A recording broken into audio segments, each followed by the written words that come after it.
Chapter 1. The job went tits up sometime after Mel grabbed the flash drive from the vault.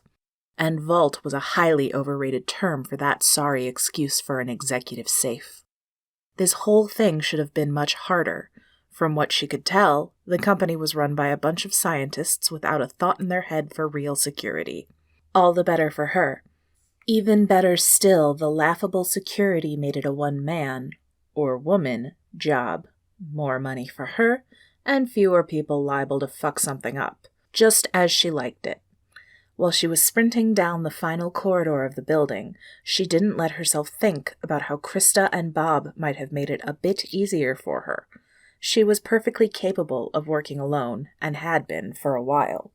The barking of the dogs preceded the clomping footsteps of security guards. Mel could outrun the guards no problem. The dogs were another issue. She hoped they didn't catch up. She had sharper fangs and much nastier claws, but violence against the innocent had never been her go-to. She'd do it if necessary, but the animals didn't deserve it. What the hell had tripped that damn alarm? She slammed through the double doors, barely feeling the impact before she sprinted through the parking lot, the only light coming from the feeble streetlights. Mel would have been kicking herself if she could spare the energy. Her car was nearly a mile away. There was no reason she should have needed to sprint the distance. She was sure she hadn't tripped any alarms. And yet here she was, running her ass off to flee the scene. But fine, she'd do it. The only other choice was to be captured by idiot humans and their pets. Or to kill them all. Neither option appealed, so the sprint it was. She cleared the parking lot and made it to the grass of the small woodland bordering the office. The park claimed to integrate itself seamlessly into nature to provide a healthier habitat for the employees. Mel had yet to see a corporate building successfully blend in with nature, and this research facility was no different. Crickets chirped and nocturnal creatures dove for cover as she passed them. They would have done so if she were just a regular person, but adding to their confusion was her scent, which must have scared them all the more. The half-moon hung high overhead, giving her more than enough dappled light to navigate through the copse of trees. While she could see clearly, the security guards couldn't. She could still hear them, but their running had slowed, and so had the dogs. Good. After she ran a few more yards, silence engulfed her. The woods looked the same, but all sound vanished. Mel looked behind her and saw the faintest shimmering of the air. She lifted up her hand slowly and pushed out. The air resisted. A ward. She could have pushed all the way through. This wasn't meant to keep her prisoner, but her curiosity got the better of her. "Show yourself, witch!" She let the menace lace her voice. It wasn't quite a snarl. A woman stepped out of the shadows. "Is that really how you're going to address me, Melly?" She looked somewhere around 40, though Mel had never learned her exact age. Anyone with magic could cast a glamour and appear however old they wanted. Looks meant nothing when a person might be 30 or 300. The woman wore black pants and a dark gray top, all the better to fit in so late at night. Her only jewelry was a pair of simple diamond earrings nearly obscured by dark brown hair that hung past her shoulders. And now some things fell into place. "Hello, Tina. Did you trip the alarm?" She was surprised at her own scorn. She'd long been used to Tina's antics. Tina laughed, a full-throated affair that would have echoed through the woods if not for the ward. "Perhaps you're just getting sloppy." Mel bit back the reply she desperately wanted to make. "If I'm sloppy, then why are you offering me a job?" Tina put a hand to her chest and her mouth dropped open. She looked the picture of innocence. "I'm hurt, my dear. Perhaps I just wanted to talk." "In the middle of a forest with guards chasing me?" Mel leaned back against one of the sturdy oaks, acquiescing. "Fine, let's talk." Tina tossed her hair back behind her shoulders and planted her hands on her waist. The scarlet emerald. If Mel had been holding anything, she would have dropped it. As it was, she barely kept her expression neutral. "What makes you think I'm not insulted by that suggestion?" The scarlet emerald was legendary among shapeshifters. Tina scoffed. "Please, you'd do anything if the price is right." That little remark made Mel want to turn this whole thing down flat. Who the hell did Tina think she was? Some two-bit thief who couldn't cut it as a witch? Not a powerful one, anyway. But Mel wasn't ready to burn that bridge. Not now. There are maybe 3 people who could pull it off. She held up a finger. Sin got nicked by vampires 2 years ago. She's out for the count. Ice Queen wouldn't even try it. That leaves me, and once I'm discovered, there will be a bounty on my head big enough to buy Kansas. Not interested. Are you afraid of that kitty cat? Disdain dripped from the older woman's voice. Torres, despite his castle, couldn't keep you out if he tried. Lucio Torres, alpha of a small clan of cats, was the current owner of the Scarlet Emerald. Everyone knew that. Without research, Mel didn't know much more. Obviously, he could take anything in a fight, and his security had to be top-notch. But she could beat it, though she wasn't going to. That mark had a death sentence attached. You don't even want to know the price? Tina quirked a brow. With a flash of her hands, she dangled a pure diamond suspended on a platinum pendant. For your trouble. Unconsciously, Mel reached for it, heart pounding. But Tina snatched it away again. Is that Ava's? Mel asked. Hate bubbled in her throat, and she could feel her claws tear beneath her skin, ready to rip out at the right moment. Tina smiled. Yes. Scryworthy. Taking the job would be suicide. She'd get herself and probably her team killed. What's the timeline? She was just getting the facts. No obligation. 3 weeks. Double suicide. She'd have no time to prepare before she had to pull it off. Just let me hold the gem for a minute. Tina tossed it, and Mel easily plucked it from the air. It was a long, slender diamond set in platinum that twisted around the top. The chain was long enough to wear between a woman's breasts, and the gem was nearly clear. Mel curled her hand around it. She could picture Ava wearing it, a drop of blood clinging to the tip. The diamond gave her a little resistance. Mel let it go and watched it zoom back to Tina, who said, "Tell Krista I said hi." She smiled and left, not waiting for Mel to confirm that she'd take the job. They both known she would the minute she touched the stone. There were worse ways to die.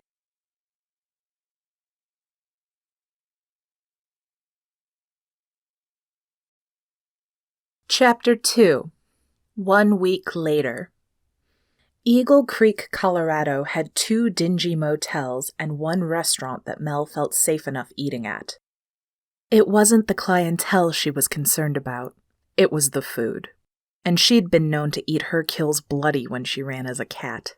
But a woman in human skin had to have some standards. Krista and Bob were already at their table. It was the one in the furthest corner on the opposite side of the room from both the bar and the bathroom. The Eagle Creek Bar and Grill, the second E of course made the place classy, was a small affair. Perhaps 20 tables and a sturdy bar fitted with a dozen stools. It could accommodate the residents of the town just fine, but the campers who tromped through on their way up into the mountains would probably not see the charm. Mel didn't see it herself either, but it was better than microwaved ramen from the gas station. At 7 on a Tuesday night, the place was crowded. All but 1 table were full, and the waitresses all bustled around, serving drinks and slinging food like nobody's business. From the back and forth with the customers, all of those waitresses had worked here for some time, and many of the customers were regulars. In a town this size, they'd have to be. The gruff man behind the bar was a shapeshifter, probably a cat, and if Mel had to guess, so was the family of 4 at the table closest to the window. But both children were pre-shift. Almost no shapeshifters were hit by the change until they were well into their teens. But the parents weren't mates, not if the father's eyes glued to her own chest were any indication. Everyone else was human. She could tell by looking. With the perfume she wore, it was impossible to distinguish by scent. A handicap, but worth it since it would make it difficult for the pack here to tell that she was a shapeshifter. Cash register at the front, safe probably kept in back, maybe bolted to the floor if they were smart.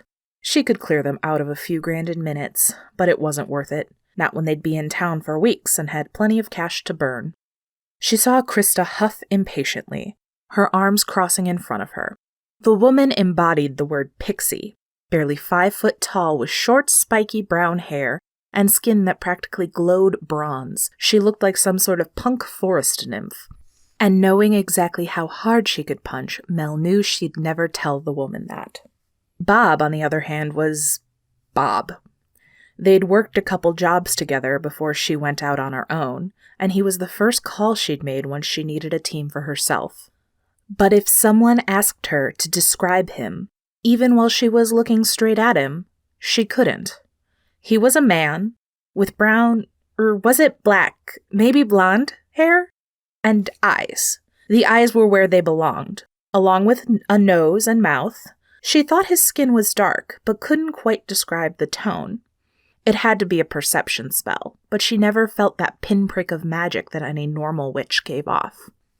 But when it came down to it, she always knew he was Bob and that he was there for her. Nothing else needed in her book. She slid into the booth opposite her partners. At her nod, Krista activated a sound-deflecting ward. It would distort everything they said so that no one around them could understand the substance of their conversation, but they'd still hear the murmur of their voices. No one ever questioned it, and the magic was so subtle that not even Mel, with her highly attuned senses, could get a fix on it. "So why did you want us here?" Krista asked. "I thought teamwork wasn't your game anymore." There was an edge to her voice, and Mel knew it was warranted. "Tina brought me the job." Krista's eyebrows shot up even as her lip curled, so Mel continued. "And there's no way in hell I can do it alone. I don't trust anyone more than the two of you to help me get this done." "The Scarlet Emerald?" Bob asked, his voice even as ever. "Do you think I have a death wish, Kitty?" Mel's hands fisted at the name. He must have been really pissed off. "Yes, and in payment you can have any item from my collection you want. One each." She'd split her stash in half and give it all away for a shot at Ava, but it didn't need to come to that. "And you had to bring us into shifter territory to make this offer?" Krista didn't look satisfied. "The two of us probably broke 3 treaties just flying here, let alone sitting in a bar 13 miles from King Cat's castle." If it weren't for the need for discretion, the younger woman would have smacked her fist against the table. "This is manipulative bullshit, Melly. Don't pull it on me. If you'll want me for a job, just ask." Bob didn't say anything, but he nodded in agreement. Mel took a moment and tried to let the tension out of her shoulders. "Will you help me steal the Scarlet Emerald? I can't do it without you." It didn't even hurt to say it. Not to Bob and Krista. That was a surprise. Her partners shared a smirk. "And that diamond as big as Bob's fist?" Mel knew exactly what she was talking about. It had taken 6 months of planning to boost it. "It's yours." She looked at Bob. He shrugged. "I'm sure I'll think of something." He would. He always did. She leaned forward, elbows on the table. She could almost hear her mother's voice yelling at her to move them. "It's going to be tricky. No blueprints on record, no details of the security system. And they're shapeshifters, which means they're about 20 times harder to steal from than anyone else, except maybe a coven-protected compound." Krista bristled at the assessment. Try stealing from a coven without someone to break wards. "There's nothing on file with the county?" Bob asked. Mel smiled. "According to the records, Mr. Torres lives in a 1,400-square-foot, 2-story house with 3 bedrooms and 2 bathrooms. She pulled a folder from her bag and set out the photos on the table in front of them. Castle wasn't quite the correct term for Torres's compound. It was far too modern. Everything was straight lines and cement, the windows small on the ground level and slightly larger beginning at the 4th story. The entire thing rose as high as the trees around it, and luckily the trees came nearly all the way to the actual building. From a defensive perspective, it was a stupid decision, but a cat couldn't resist the call of the woods. Clearly the county has falsified records. She looked at Krista. "How can you get me in?" While Krista would punch anyone who looked at her wrong, her true talent was reconnaissance and tactical magic. "I've got something. I'll need 2 hours. Should be able to get a passable interior." "Perfect. When can you get started?" Krista smiled. "Tonight. I've been wanting to use this baby for months." Krista loved to create magical devices that could infiltrate even the most secure locations. Mel shivered and looked around. A man in a leather jacket had just walked through the door. It felt like a live wire touched right to her chest, among other places, when she looked at him. Just the force of him was primal. She wrenched her head back. "Looks like the big guy's here. Can you move now? I'll buy you some time to get set up." With the Alpha gone, the danger of casing the place would be minimal. If anyone could do it, Krista and Bob could. Her co-conspirators shared a glance and had a silent conversation, expressions flashing so quickly that Mel couldn't determine their meaning. It wasn't telepathic. They'd simply worked together for so long that some conversations didn't need to happen out loud. Bob finally nodded. Krista said, "Give us as much time as you can, but keep him here for at least 20 minutes. We'll rendezvous at the cabin in 3 hours." Mel nodded. She'd rented out a nice vacation cabin for the month in the outskirts of town, just over the county line from Luke Torres' territory. If he asked the right people about the heist, he'd eventually figure out who did it. But she didn't want to make it as easy as checking the ledger of the 2 motels in town. Krista brought down the ward, and the scent of the cats who'd just entered nearly overwhelmed her. But she kept her expression neutral. Bob and Krista slipped out, and Mel didn't watch them go. Her eyes turned to the Alpha. She had work to do. Something was wrong in EC's. Luke felt it the moment he walked through the door. Upon first glance, everything seemed normal. Nearly everyone in the place lived in town, though he spotted the small family who were staying at Sid's motel on their way through the mountains. But they were fine, completely human and unaware that there were any people who weren't. He hit up the bar where Sinclair was wiping off the shiny surface. "Any news?" The man's beard covered half of his face and hung down several inches. It hid a nasty mess of scars and obscured his jawline enough to hide the fact that his face had once been beaten in. It also made him look closer to 60 than 30, but that was his own business. "Vince and the others are out back taking a smoke. They've got a table. Haven't started nothing since they got here. Just the group he needed to see. Vince Hardy and company were exactly the kind of little shits he didn't need to be dealing with right now. And our guests?" Sinclair's beard shifted as he grinned. "Which ones?" That gave Luke pause. Someone must have rolled into town after he got his update. As crazy as it sounded, with the summit coming up in 2 weeks, he needed security on lockdown. No strangers in town that he didn't know about. No surprises. "I know about the family." Sinclair nodded to the booth in the far back of the room. 3 folks. Think they're human, but couldn't get a clear read. Must just be passing through. No room rented. Luke looked over to where his man pointed. A tiny woman sat beside a towering man, and both sat across from a redhead. The only thing he could see were her full curly locks. Even then, just seeing them was a punch to the gut. He tightened his fist and took a deep breath. Sure, it had been a while, but the sight of her hair shouldn't have put him on edge. Her friends got up and left before he could even consider listening in to what they were saying. She stayed behind. He watched the other 2 leave out the main exit, and it seemed like the redhead didn't plan to follow. He turned back to Sinclair. "When did they come in?" The bartender shrugged. "Half-hour? Hour ago, maybe? Ordered drinks, but no meal. Just been talking. I got Lucy on their table, but she said they weren't saying anything fishy. I'll keep an eye out." "You do that." Vince and his friends came back in, and Luke nearly gagged from the smell of tobacco. How any werecat could smoke cigarettes confounded him. The tiniest whiff, and it felt like his nostrils were burning. But idiot kids would always be idiot kids. Vince Hardy was one of those low-life kids who'd been given everything and chose to do nothing with it. He had pissed away his trust fund on booze and fancy shit, and couldn't hammer a box together to save his life. But Luke didn't get to kick him out of the pack for being a stupid kid, though he did take a bit more satisfaction in his punishment than he should have. He stood at the bar and waited for Vince to see him. The kid was taking up as much space as he could. He nearly leaned into the redhead's booth to look down her shirt. His lime green polo shirt offended Luke's eyes, and he had to have spent half an hour spiking his blonde hair up just enough to make it look tousled. Vince looked exactly like a jerk with money should look, and it only made him more popular. After more than 2 minutes of fooling around, Vince finally started paying attention to his surroundings and saw his alpha leaning casually against the bar.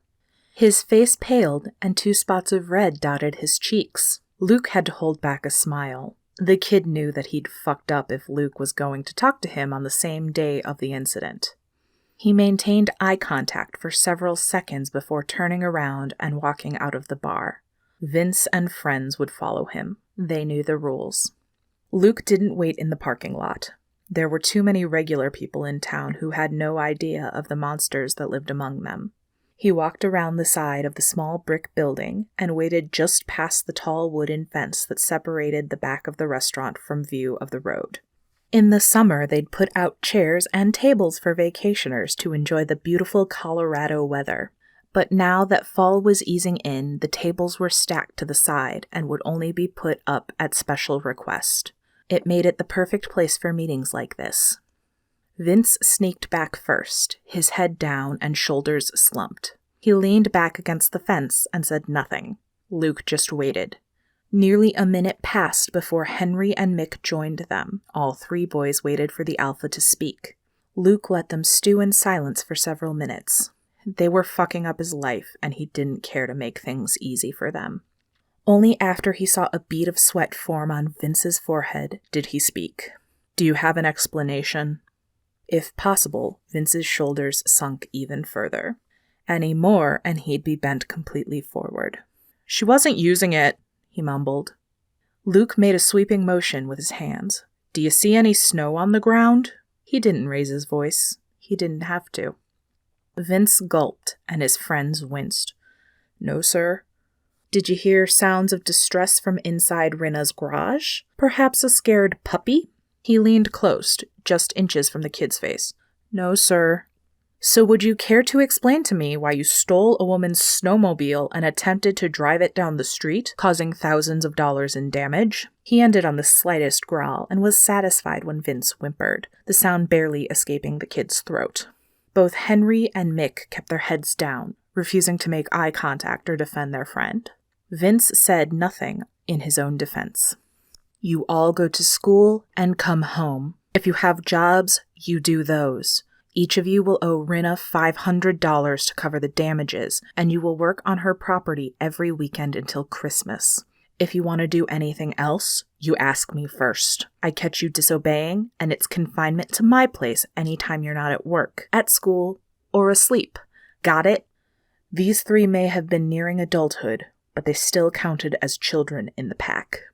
They were lucky. If any one of them had been just a year older, the punishment could have been much worse. And now, to drive the point home, do you any of you know what's happening in a couple of weeks? He let the question hang, watching the boys. Henry finally looked up and gave a jerky nod. "The summit. Exactly." At least they weren't completely clueless. First time in a century that vampires will be in this territory without a war. Don't fuck it up. Luke left them there. The kids were either going to follow his orders or not, and if they didn't, he'd deal with it. But right now he needed a drink, a woman, or a fight. He'd take any one of those. But his mind drifted back to that redhead inside, and he figured a drink and a woman sounded like a nice combination. Chapter 3. Sinclair already had a beer waiting for him before he sat on the bar stool. "They give you any trouble?" Luke shook his head and swigged the beer. "The second those little shits get caught, they turn into kittens. I'll be worried the day they realize that their claws can actually cut." Sinclair smiled and moved away, wiping the other end of the bar. Luke shot a glance back towards the table where the redhead had been sitting. He'd only been outside for 5 minutes and hoped that she hadn't left yet, but no one was sitting there anymore. Turning back to his drink, he caught a whiff of a subtle floral scent. At least it would have been subtle if he weren't a shapeshifter. But enhanced senses came with the game. For him, it smelled like he was walking through a rose garden, but at least the scent seemed all natural. Some synthetics made him sneeze. He looked toward the scent and smiled when he saw the redhead. A part of him was disappointed that she wasn't a shapeshifter. He couldn't think of any that would wear such a strong perfume, but that didn't last long. She didn't take a seat, instead leaning against the bar and standing close. Her elbows rested on the ledge and her back arched, showcasing the incredibly alluring curve of her chest. Luke's gaze trailed down, taking in her emerald eyes and bright red lips. He expected her skin to be lighter. Most redheads were, but she wore a nice tan like she lived in the sun. A slinky dress barely covered her from shoulder to mid-thigh, and he was thankful for that tight material, and he was also thankful that his jeans were hiding the effect she was starting to have on him. Damn if he wasn't half hard just looking at her. She leaned closer, her shiny red lips tantalizingly near his cheek. "Buy me a drink?" she breathed into his ear. Luke suppressed a shiver as her breath caressed his skin. Damn, it had been a long time if one little human was having this effect on him. Something niggled at his senses while he stood there. Something smelled wrong. Not unhealthy. Not the creeping rot of a vampire or the burnt danger of a witch. Just off. "What kind of drink?" he asked, still studying her. She was doing the same. She reached around him, her breasts brushing against his chest. Luke didn't suck in a breath. He didn't tighten up. He was an alpha cat, and he didn't react like a randy boy when a hot woman got close. She grabbed his beer and put the bottle to her lips, taking her time to sip it. He watched her swallow as the liquid slid down her throat. This one. She smiled and lingered, just inches in front of him. Luke could tell she was trouble, and just the kind he wanted. He rested his hand on her hip. She smiled even further. Looking at her face, he saw where the weird scent was coming from. Her hairline was wrong. It didn't line up like it should. She was wearing a wig. It seemed his red wasn't what she seemed. Disappointing. But he would live. "You've taken something of mine," he said. He grabbed for the beer, but she held it out of reach. "I think that makes me entitled to something of yours." "Does it now?" Her voice was melted chocolate.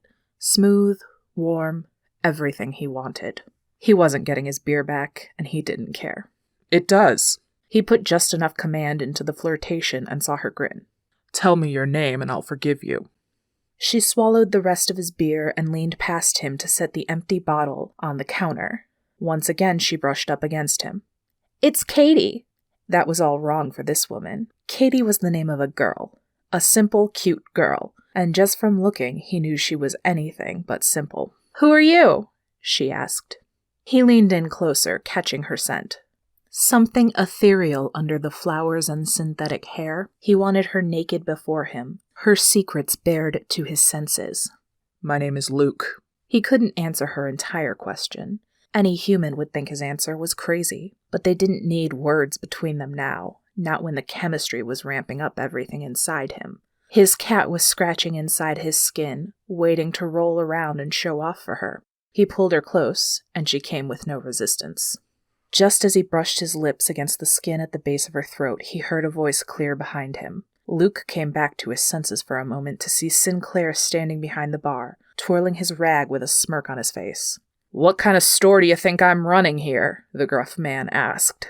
While there were perks to being the alpha, he couldn't just run roughshod over his people's territory. Luke grinned and nodded. He kept Katie close, but spoke against her ear instead of kissing her. "Want to get out of here?" She glanced behind them toward the opposite wall. All Luke saw were a few patrons sitting at the tables and EC's eclectic decor. A few mirrors and posters, the head of an elk, and an old clock. But when she looked back, she smiled. "Now you're speaking my language." She spoke with a bit of a drawl, her G's dropping off the ends of words. Luke couldn't wait to get her alone and hear what else she had to say. He led her out of the restaurant, one arm possessively around her waist. A few pack members eyed him, but they said nothing, their expressions carefully neutral. Luke Torres did not pick up women in local bars. Ever. But there was something about this one that he wasn't letting go. Vince and friends were long gone, and the parking lot was full of cars but no people. Katie didn't make a move to go to her own vehicle, letting him lead her to his motorcycle. If he'd known he was going to pick someone up, he would have brought a truck. But her eyes lit up when she saw the sleek black bike. Perhaps it was a good choice after all. "This is yours?" Excitement lit her words. "For years now." He wanted to say that he'd won it in a card game or found it in an abandoned garage and restored it from a rusted heap. But the origin was far too mundane for that. He'd simply purchased it after falling in love at first sight. "Where are you?" His phone interrupted him, vibrating in his pocket. And Alpha's work was never done. He gave her an apologetic glance and answered. "It's Torres." Gone was the flirtatious man he'd been with her. Now his voice was pure business.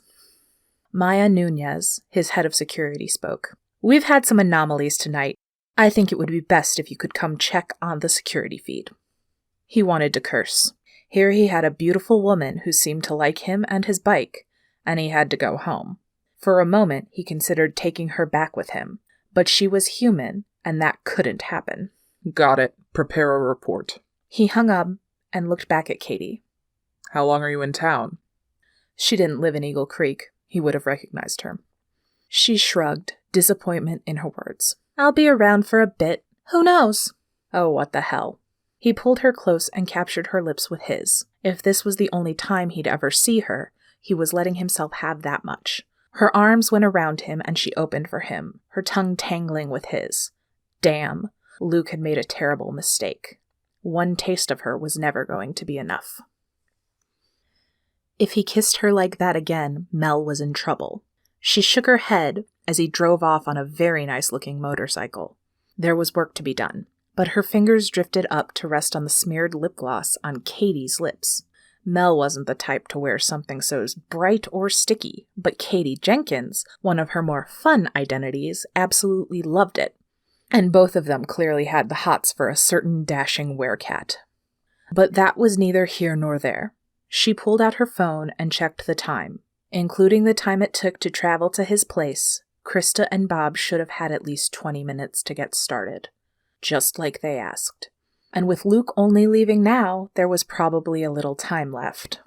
A part of her wanted to call them and make sure they got out safely, but that would compromise the mission and put them in even greater danger. Besides, they wouldn't appreciate the interruption. They were adults, and she knew that Krista had been doing all of this for at least as long as she had. Who knew how long Bob had been in the business? No use checking in. She just needed to get back to the cabin and wait. Then they'd plan.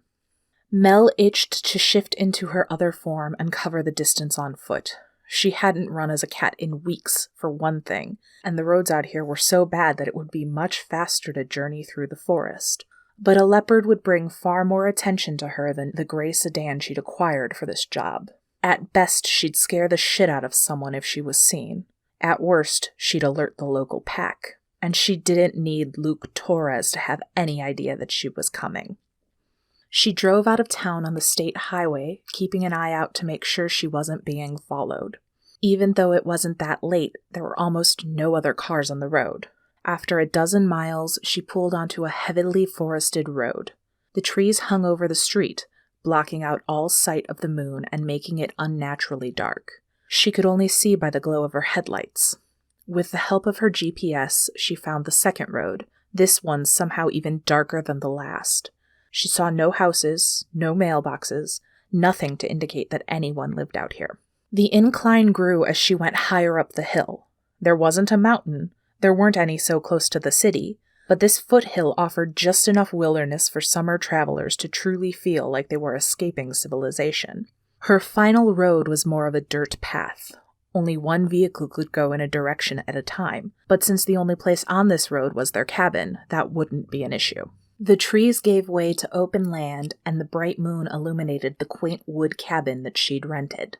Unlike the car, she'd come across the property through relatively legitimate means. There was no reason to be surprised by vacationers.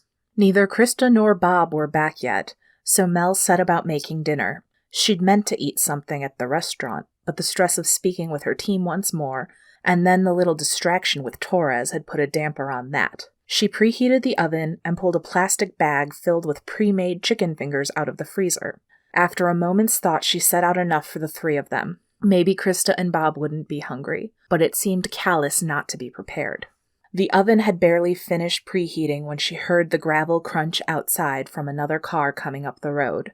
Mel shoved the food in the oven and waited for her teammates to join her. She heard the muffled sounds of Krista and Bob talking before they reached the door, but once they came into the cabin, they were silent other than a brief greeting.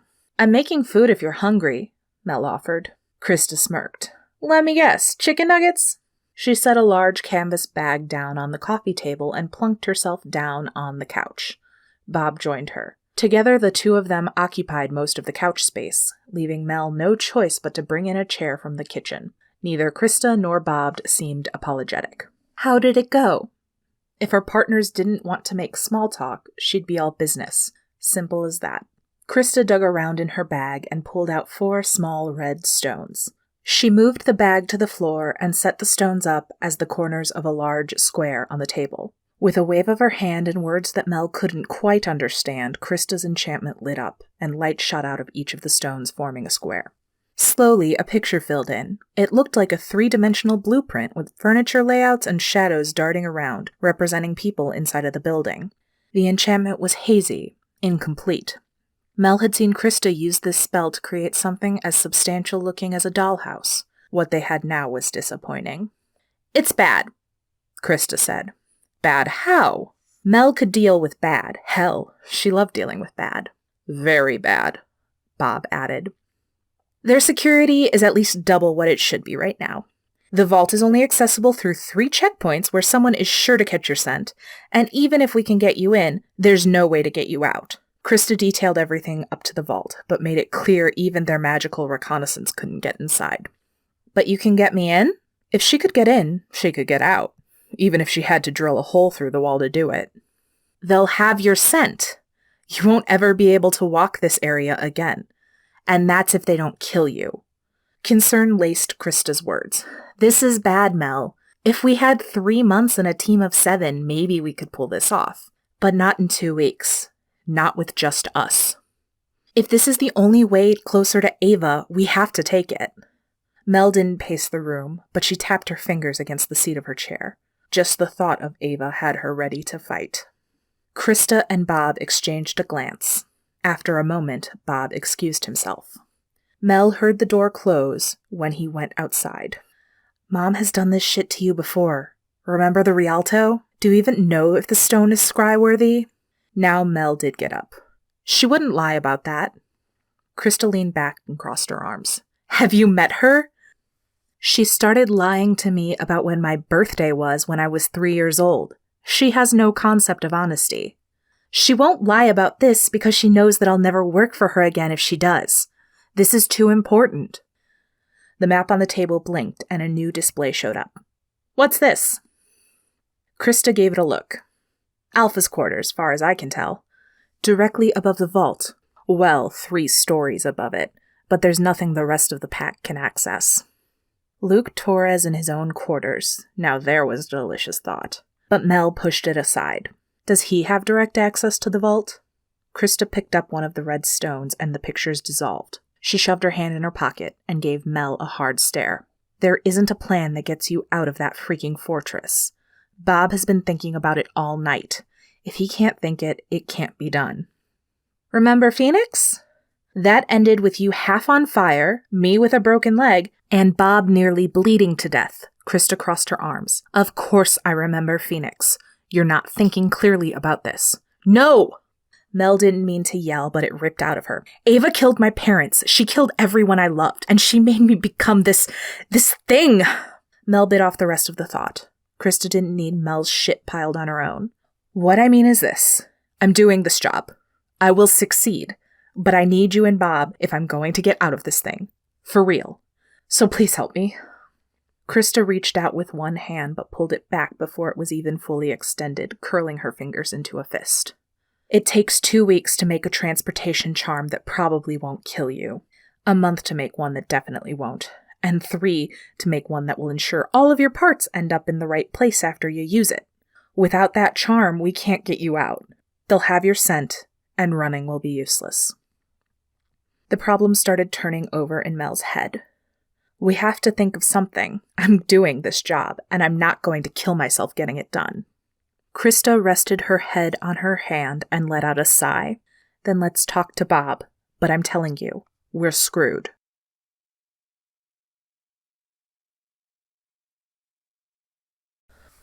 Chapter 4. Luke sat at his desk in the war room while Maya explained the breach. Originally, the room was just supposed to be an office, but after a few pitched battles and the necessary planning meetings that came up from running a successful pack, someone started calling it the war room. Much to Luke's consternation, it stuck. "Best as we can tell, it was a flock of bats," Maya said. Her bright red hair was pulled back tightly into a bun, though she also had on a small elastic headband to keep some of the frizzy bits under control. The hair was obviously colored. He knew she was naturally a brunette, but he also knew why she did it. With the large scar on her cheek and the honey-colored eyes of a lioness, Maya screamed predator. and she would rather have people see the hair and the stylish clothes and discount her as a threat until she was slitting their throats. Luke appreciated that about her. So it was the vampires? It was half statement, half question. Vampires couldn't turn into bats. At least they never admitted it, if they could. But rumor had it that they could use them as spies. Seems like. She spread a map out on his desk and pointed to an area about 5 miles from the house. They stayed just outside the interior perimeter. Looks like a scouting party. Technically, this doesn't break any agreements we have standing with them, and since we can't even prove it was them, there's no point in bringing it up. Luke studied the map. What tipped you off? There were enough caves in the area to make bats common. Even a colony of that size taking to wing shouldn't have brought him running back to the heart of his territory. Jeannie said they smelled dead. Maya wore a wry smile. Jeannie had never said something so tame in the half a decade that she'd been working for Luke. What did she really say? Maya took a moment to consider, smiling all the while. Something like they smelled like flying rats covered in shit left out to rot for 3 days? I don't have her way with words. No one does. Luke studied the map. Double the after dark patrols, but if the vamps do show up, no violence unless they offer it first. We want to contain them, not kill. Already done. I'll relay your orders regarding prisoners. She rolled up the map and left without another word. Luke followed her after a minute. Yes, the office was his, but work as the Alpha rarely required long stints behind the desk. And, truth be told, he'd give up the job in a heartbeat if he was just going to be filing paperwork all day.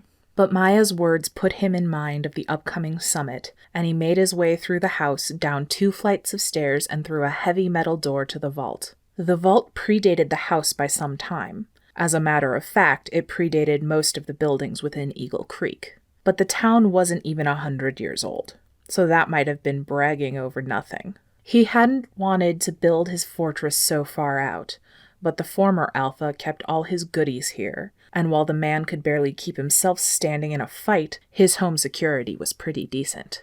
But that didn't mean that Luke hadn't made his own improvements. After entering his security code on the keypad and stepping through the door, the light came on automatically. It all looked a bit like a bank vault with individual lockboxes secured on the wall.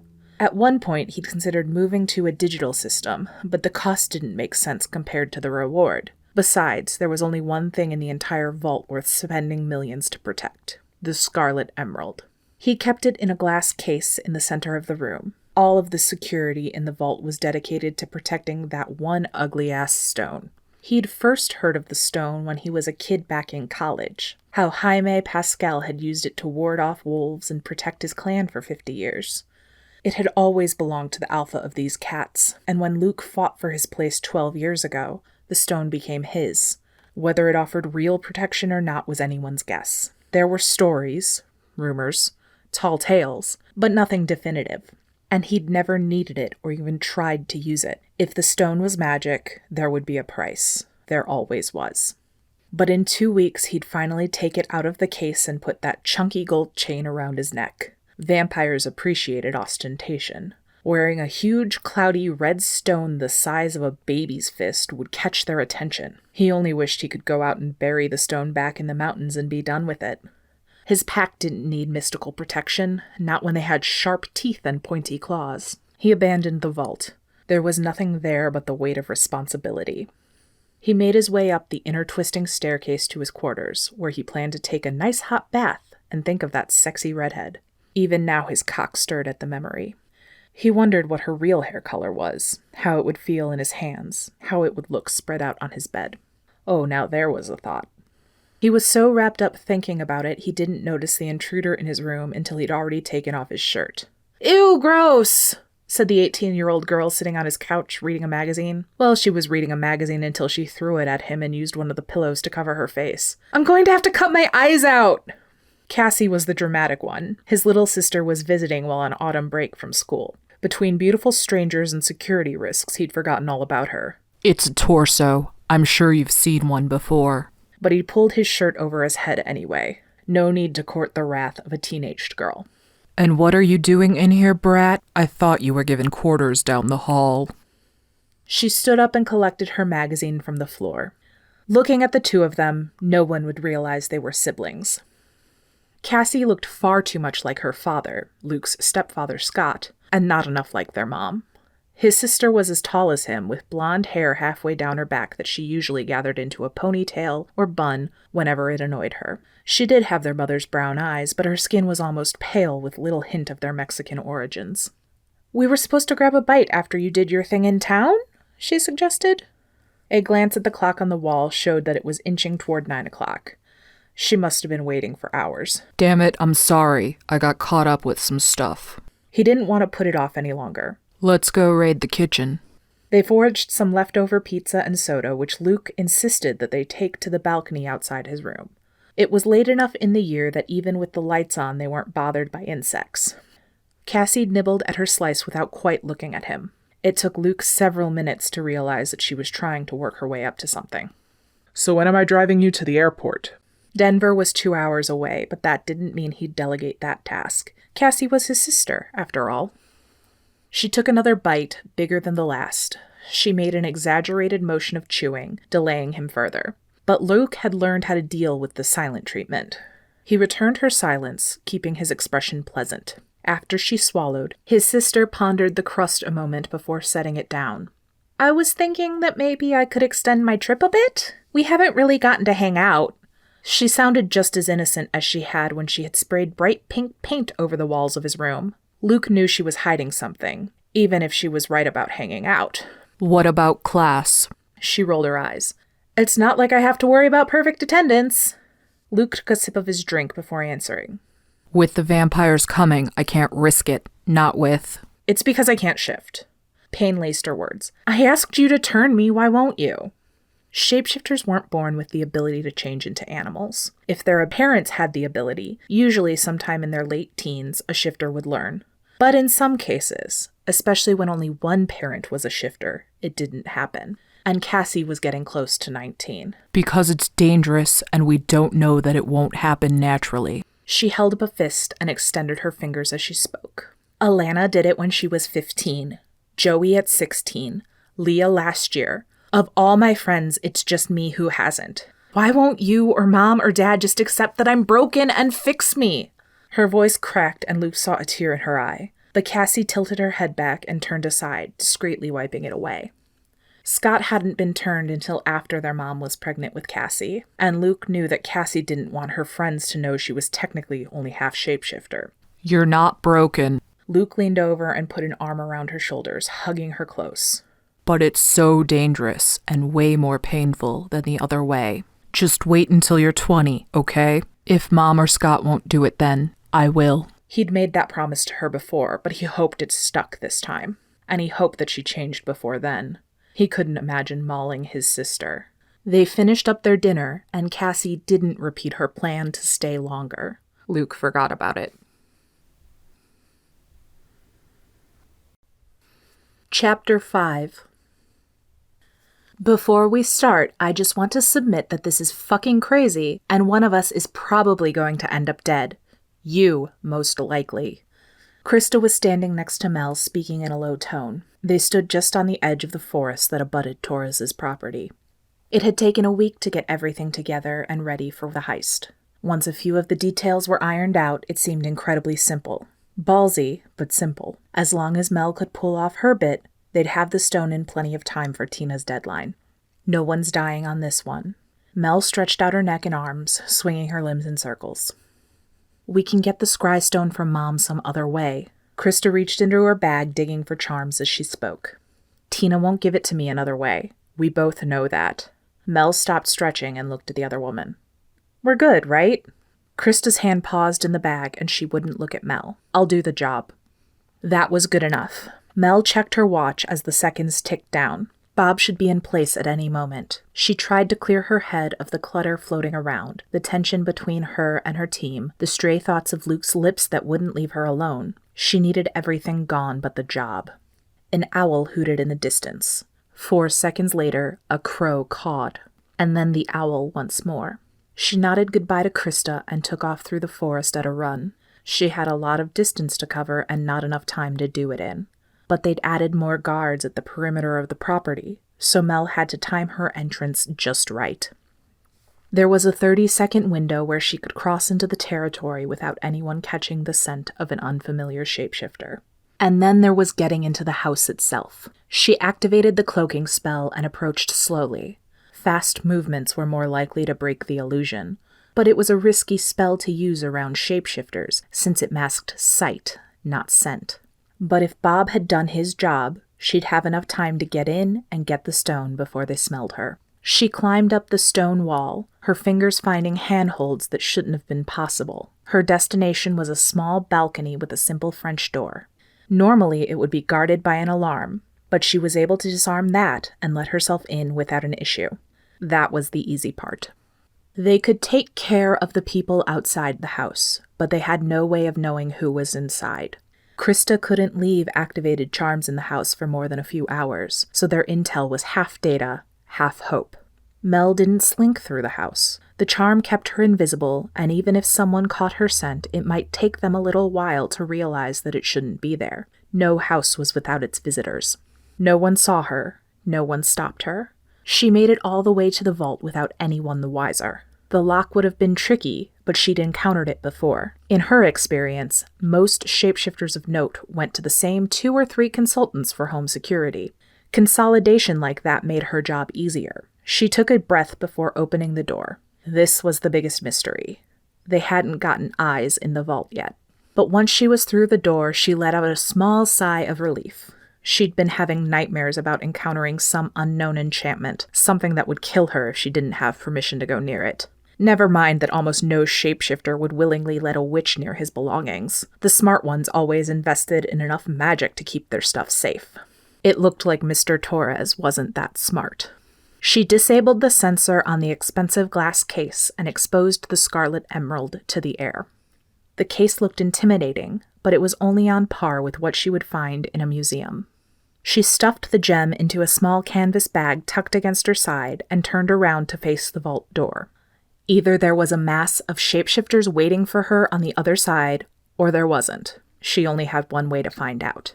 Mel checked her watch. Krista and Bob were due to be in place for the grand finale.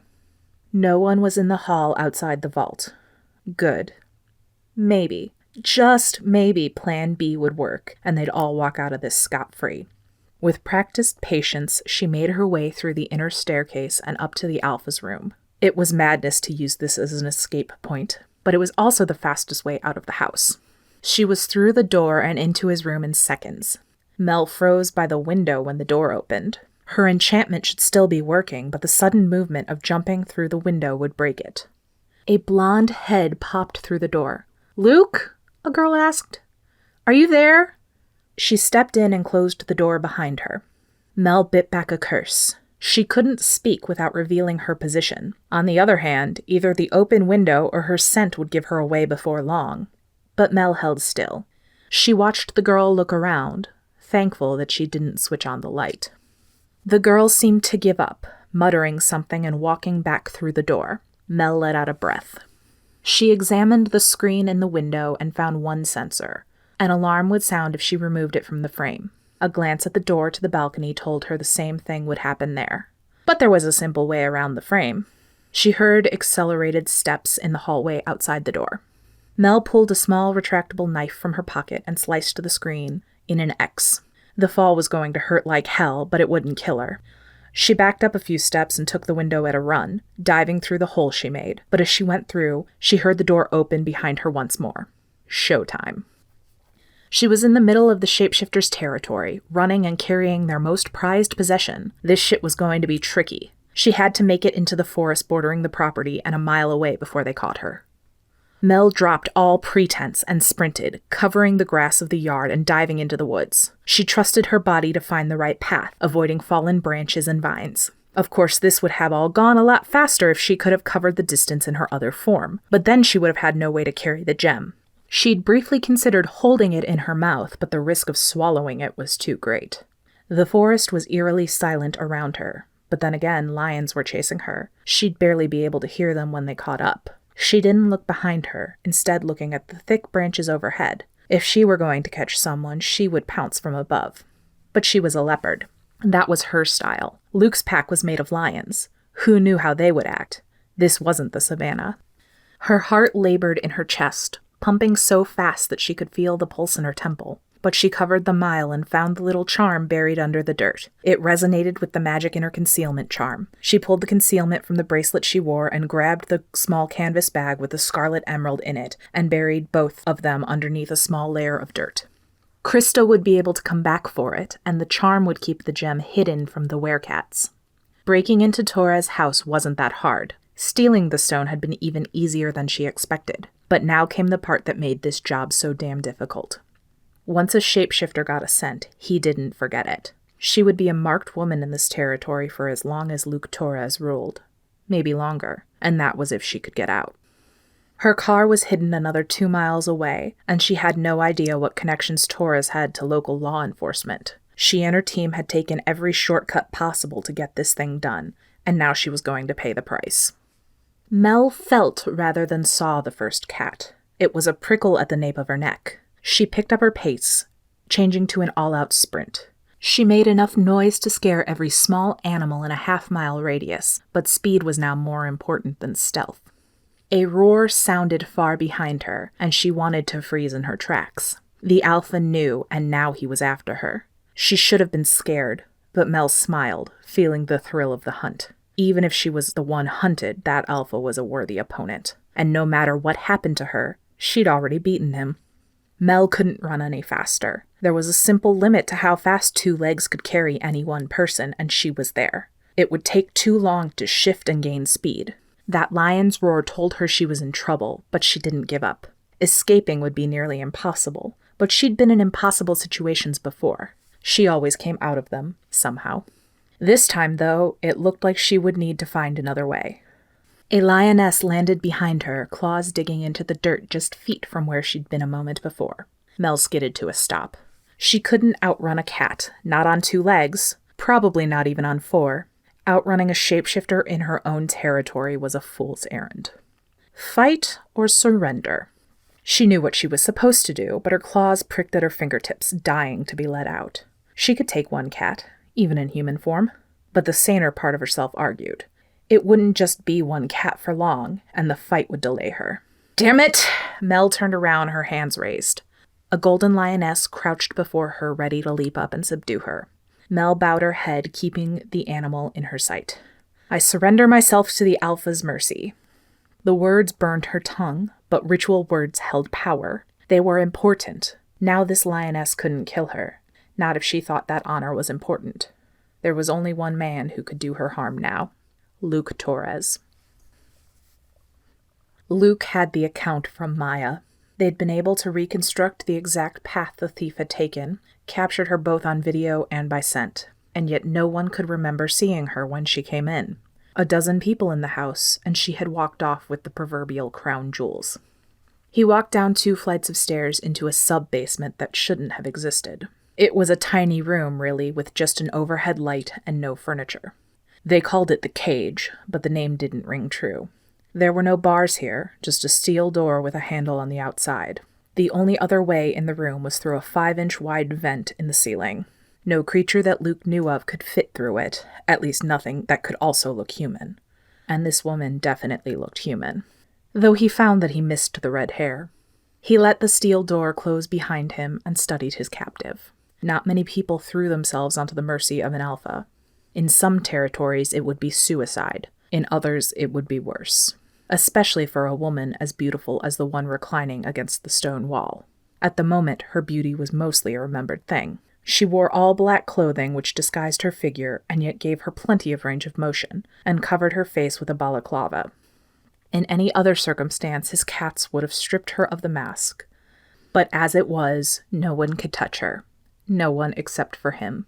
That shouldn't have excited him. He wasn't that type of man. But Katie, or whoever she was, had been haunting his dreams. The things he could do to her now, but he wouldn't. There were lines that a man didn't cross. He studied the thief. For all that she sat in a cell, she seemed relaxed, though in her line of work he doubted that this was her first time in a cage. She had one leg drawn up with an arm resting on her knee. Her head was tilted back against the wall, and yet her eyes studied him with a calculated coldness. Then they darted away, taking in the rest of the room. How many ways out of here do you have? He found himself asking. The woman smiled, and Luke felt his heart thump. She didn't try to hide behind a smile. She let the predator shine through. There is only one door. Her voice was lower than it had been at the bar, and he wondered if that was what she really sounded like. One door out of this room, yes, but I'm sure you've accounted for that. He took a step towards her, but he held himself back. There were only 4 feet between them already. No need to close the distance. You would think. Luke slid down to sit against the door. It felt wrong to tower over her. I take it your name isn't Katie. He felt ridiculous talking to a masked woman, and there was no way it could be comfortable to sit with that thing on her face. Luke leaned over and grabbed the balaclava, pulling it off of her and revealing brown hair and the rest of the face that he thought he knew so well. He remembered the green eyes, but without the red hair they looked duller, and she'd covered the dusting of freckles on one cheek when they first met. But her face wasn't lopsided. If anything, he liked it better. He felt himself smile. Would you care to enlighten me? She opened her mouth, but bit back whatever she planned to say. It was never a wise move to lie to the man who held ultimate power over life and death. Mel. It was a start. Is there anything to go with that? There had to be hundreds of Mels in the world, but no last name, no full name. He didn't know if his security squad could find out more about her, but she only smiled. I'm Mel. She said the words as if explaining to a child the sky was blue. I'm Luke, but you already knew that. If they were explaining the obvious, he figured he'd play along. Why did you ask for mercy? He didn't have all night, though if he let himself forget, he might stay talking to her for far too long. The ground was more comfortable here than he remembered. Mel swallowed and looked away. This time, Luke was sure she wasn't planning an escape. My mom always told me never to fight lions. I don't know if she was being metaphorical. A strange expression crossed her face, fondness and regret. I didn't even know what metaphorical meant. She shook her head and flattened her expression. Mel took a second and then looked over, her eyes shining bright. You have a reputation as a man of honor. Luke's inner lion preened, but this wasn't the time to bask in compliments. And a man of honor wouldn't execute a thief? The words tasted like ash on his tongue. He couldn't even conjure up an image of her death, though he should have been reveling in plans of vengeance. Strange, and he had no idea why. Not without a trial. She curled her arm up so that her elbow was positioned on her knee and rested her head on her hand. So are you honorable, Mr. Torres? My sister might argue the point. He didn't want to talk about his sister with this woman. He had no reason to. But he couldn't stop himself. Do you have any? Mel's eyebrows shot up and she almost recoiled. He only noticed it in the bunching of the muscles on her neck. She didn't answer for over a minute. He didn't think she would. But his Mel was full of surprises. I suppose I don't, she said quietly. Luke leaned towards her. He told himself that it was so that he could hear her clearly, but he could hear a possum dart through the forest from 500 feet away. He didn't play foolish games, not even with himself, but he also didn't pull away. You just suppose? She smelled like the forest, mud mixed with sweat. He hadn't ever realized how alluring that was. Mel angled her body toward his and looked at his lips while she spoke. Luke would have looked away from her face to keep himself under control, but something kept his gaze trained on her. No sister, no family at all. Her hand reached up and brushed away some of the hair that had fallen into her eyes. Luke hadn't realized that he was within touching distance. He grabbed her hand and pulled it down in front of him. The hands of a thief shouldn't have been so delicate. He traced the thin line up the center of her palm and felt her hand contract at the contact, but he only pulled her closer. Her hand was only inches from his lips when she jerked it back. Then Luke did back up. He stood, forcing himself backwards across the room and putting as much space in between them as possible. What the hell was he thinking? Where is the stone? He demanded, his voice unforgiving. I don't have it. She spoke so quickly that he knew she'd been anticipating the question. He knew that Maya had caught her before she could make it anywhere, and there had been no other scents to report. No one else was on his property with her. She had to be lying. Stand up, he commanded. Mel stood up with a bright smile. She moved languidly, stretching as she straightened to her full height. That night at the bar, he thought she was much shorter than him, but now the height difference didn't seem as great. She could look right into his eyes while barely tilting her head. Are you going to pat me down?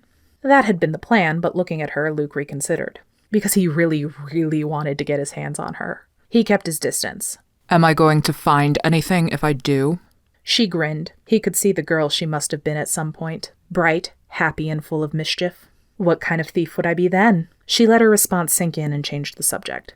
Was it the girl that tipped you off? Luke's brow furrowed. Excuse me? Her eyes narrowed and she leaned in a little bit. By my count, I should have had at least 30 more seconds. A blonde girl saw me. Did she tell you? Or was my estimate just off by that much? There were plenty of blondes in the pack, but only one who was in the house at the time. Luke advanced on Mel, slamming her against the wall and pinning her hands with his own. You go near her and I will kill you. Do you understand? He growled it. Inside, he roared. Mel didn't look scared. She smiled, but he could feel the terrified beat of her heart with each pulse of blood through her veins. She seemed a bit young for you, but I've got no beef with your girlfriend. She's not my girlfriend. Luke didn't mean to say it. He wasn't going to tell Mel anything she didn't need to know, especially when it came to Cassie, but he didn't want her thinking there was an entanglement that didn't exist. He let go and stepped back. Cooperate with my people. Someone will come to talk to you later. He knocked once on the door and was let out by the guards.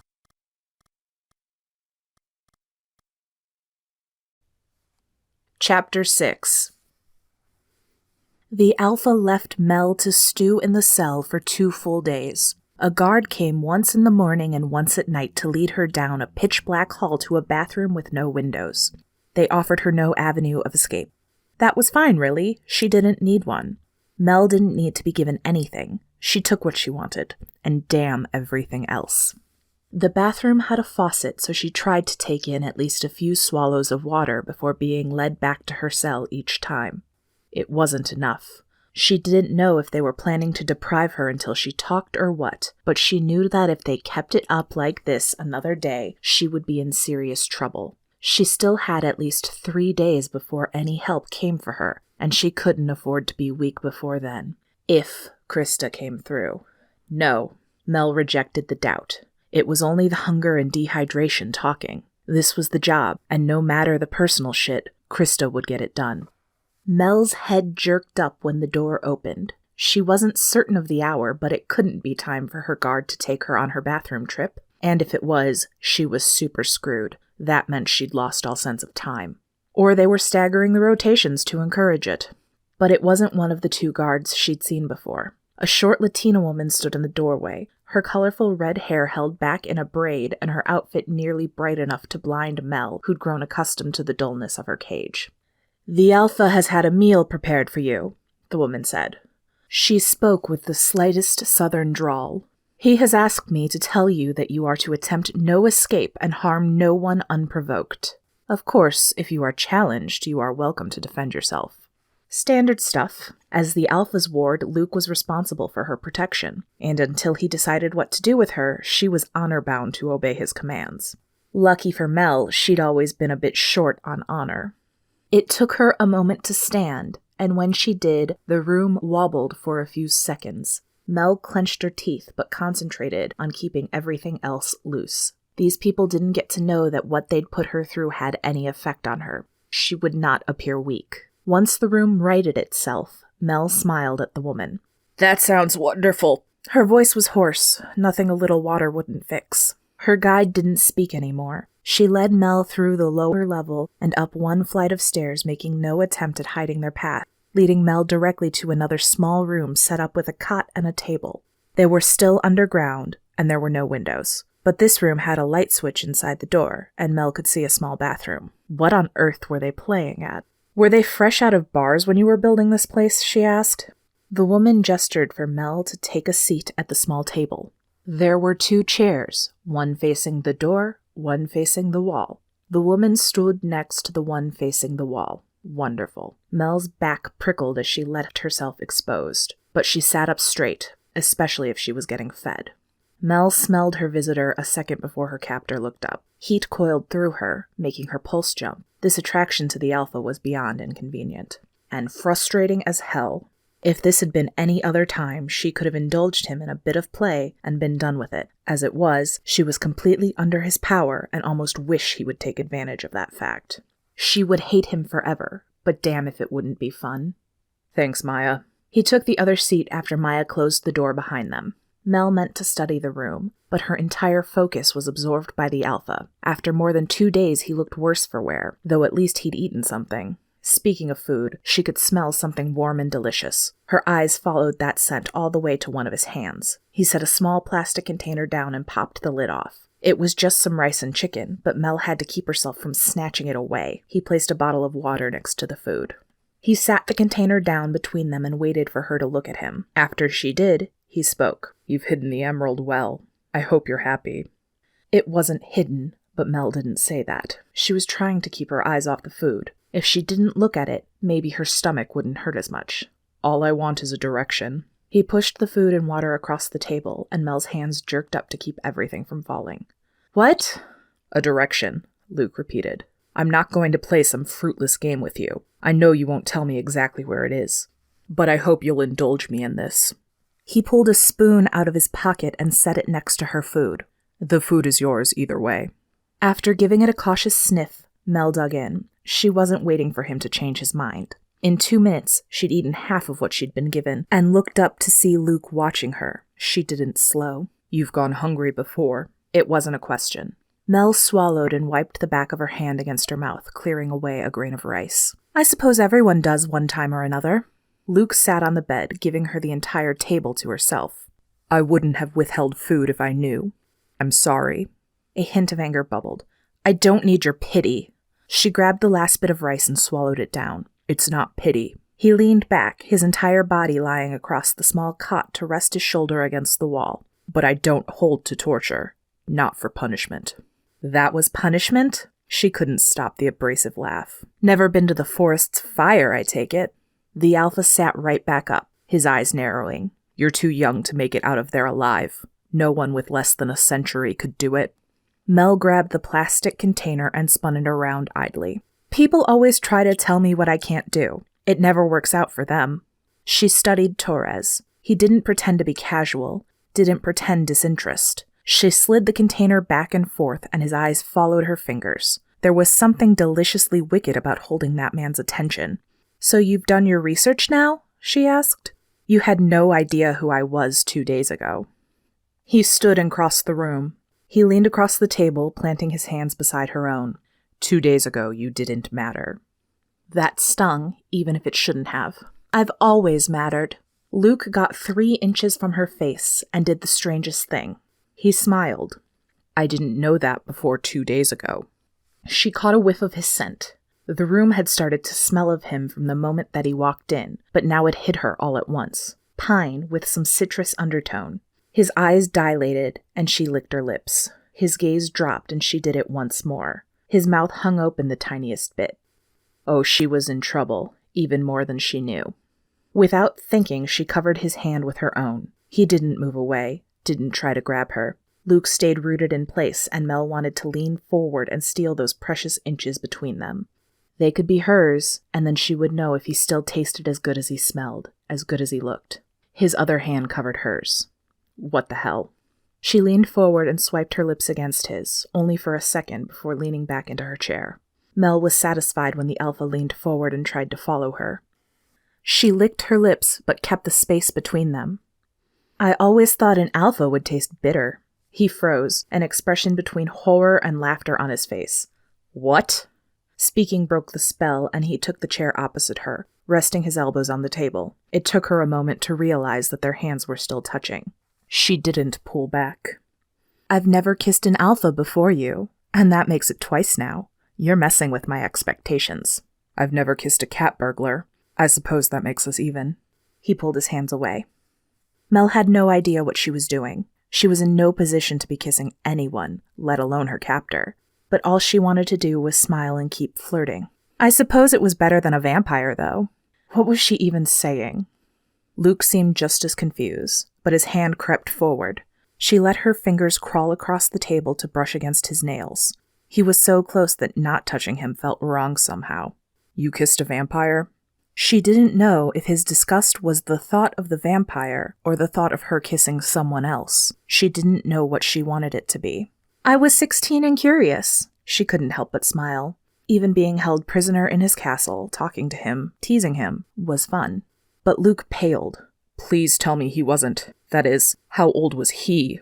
Mel took hold of one of his hands and traced a small scar that crossed between his thumb and forefinger. Her smile faded while remembering the vampire. That doesn't matter. She didn't expect his skin to be soft, and when she ran her fingers over his palm, it wasn't, but the top of his hand was smooth except for a little hair in that one scar. Did you ever? He understood the question. Next week will be the first time I'm around vampires for more than 30 seconds without punching anyone. I hope.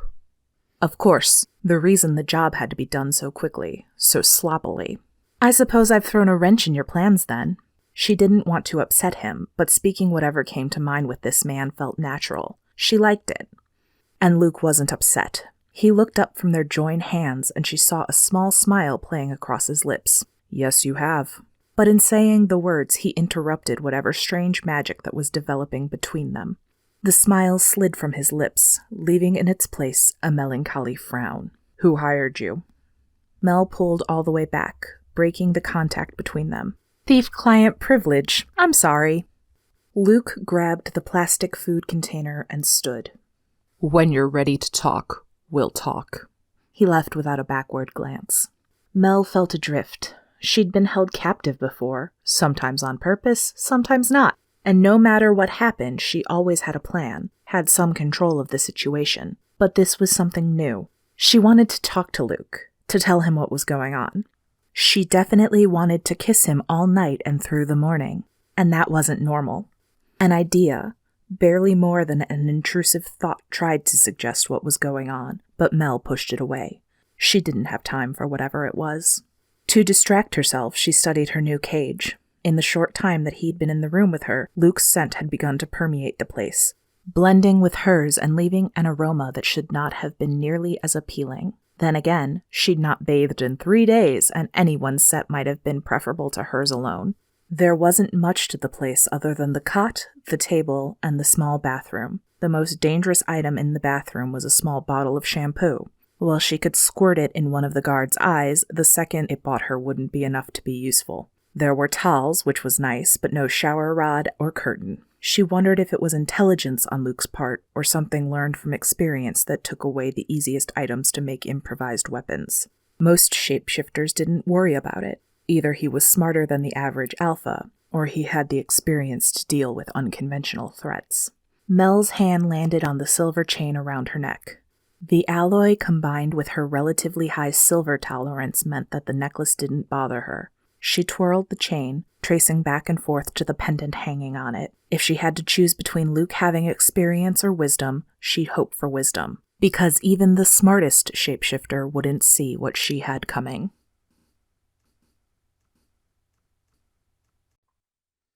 Chapter 7.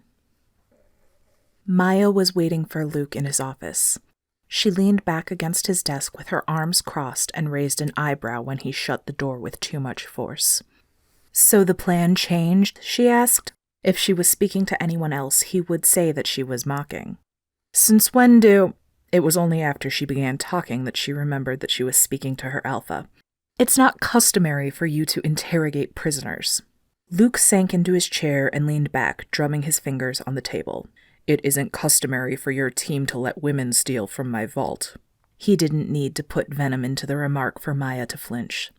Any news on the gem? Maya straightened. No.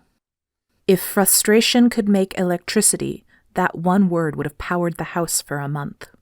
And no sign of her partners either. No scent, nothing obvious in town. Nothing at all. Maya gave up on standing and sank into the chair across from him. She hooked her ankle under her knee and leaned back.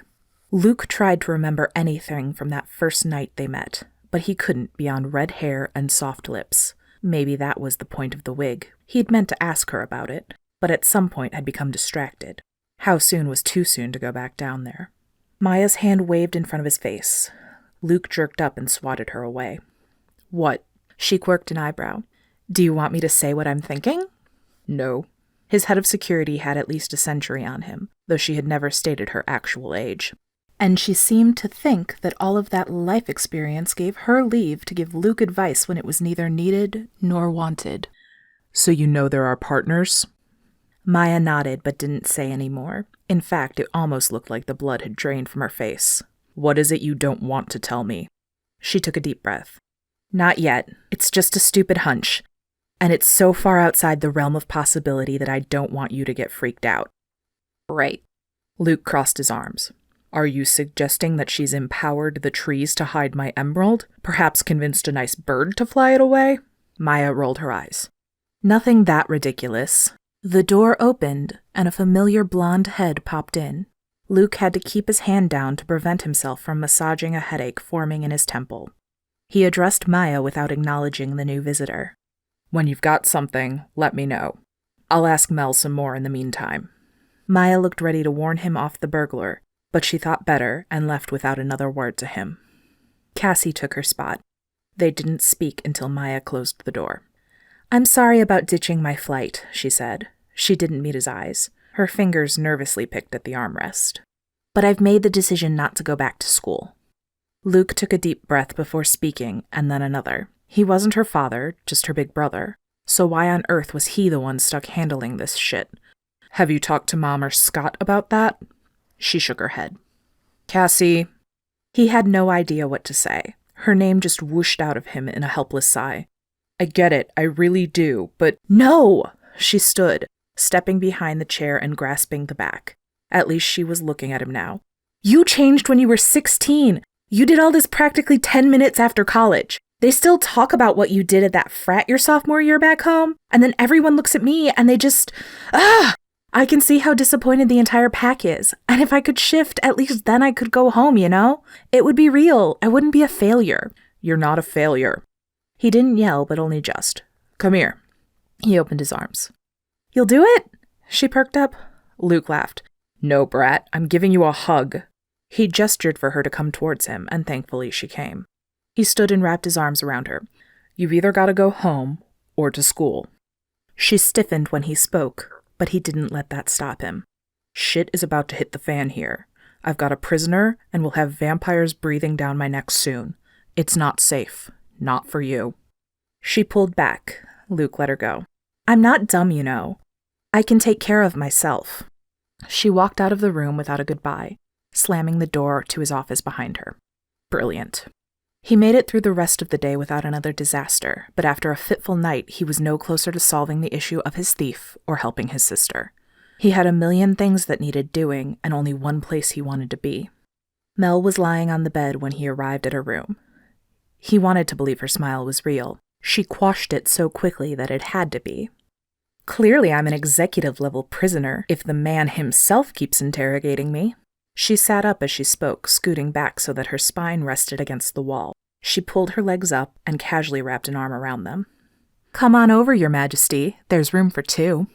She'd taken a shower since he'd last seen her, though even yesterday she'd looked good enough to eat, and heat pulsed through him as he remembered the delectable dreams that had been a part of the restless night. He crossed the room and sat too close.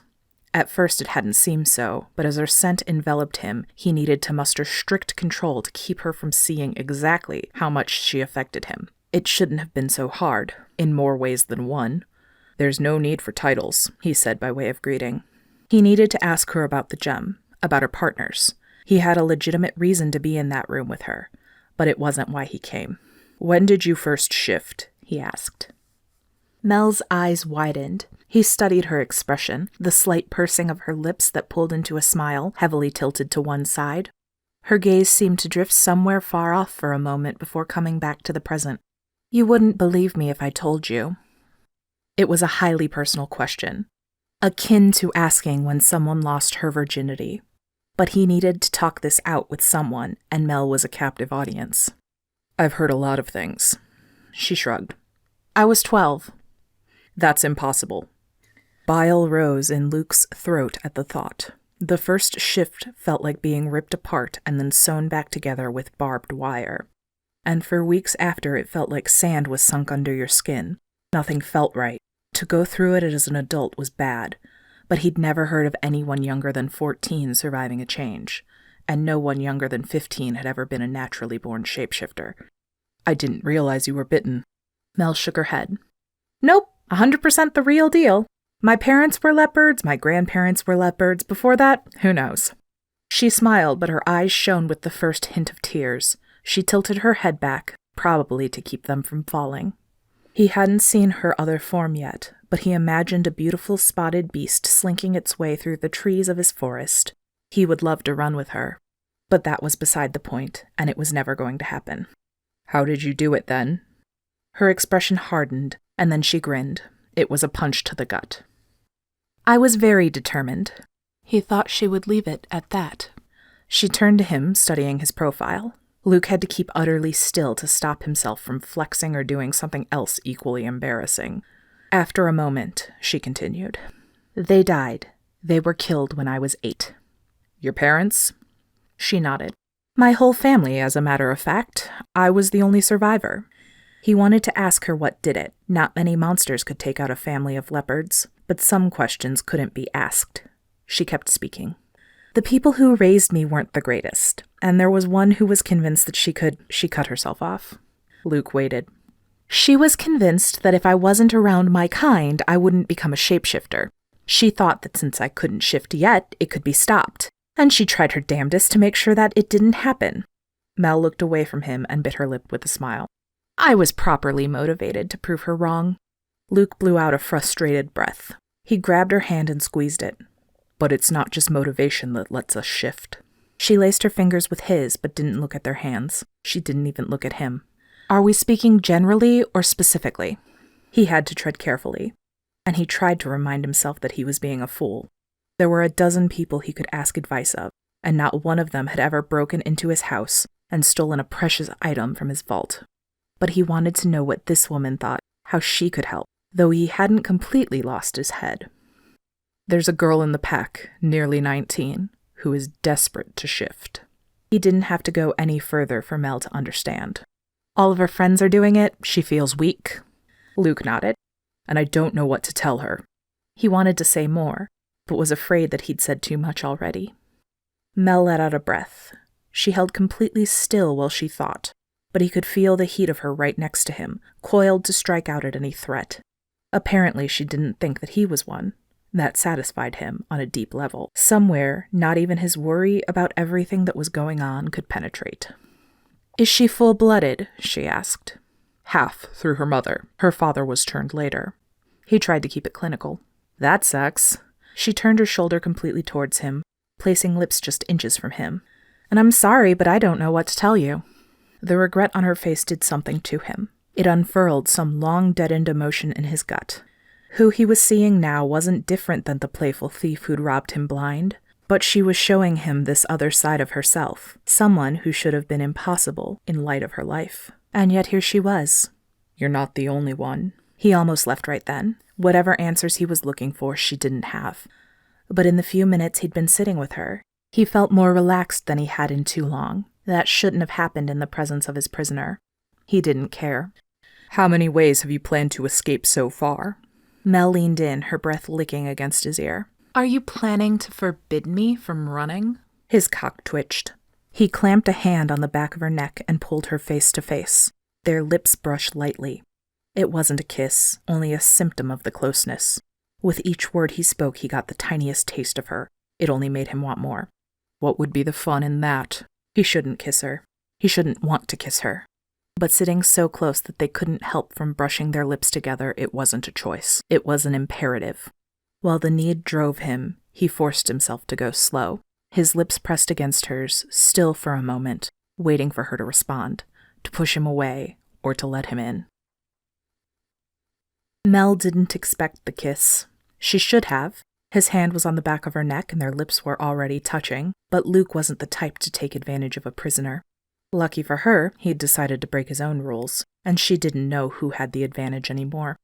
He started to pull back as she sat there, frozen. She followed him, hitching one leg over his lap and straddling him. She could feel his growing hardness between them, exactly where she wanted him.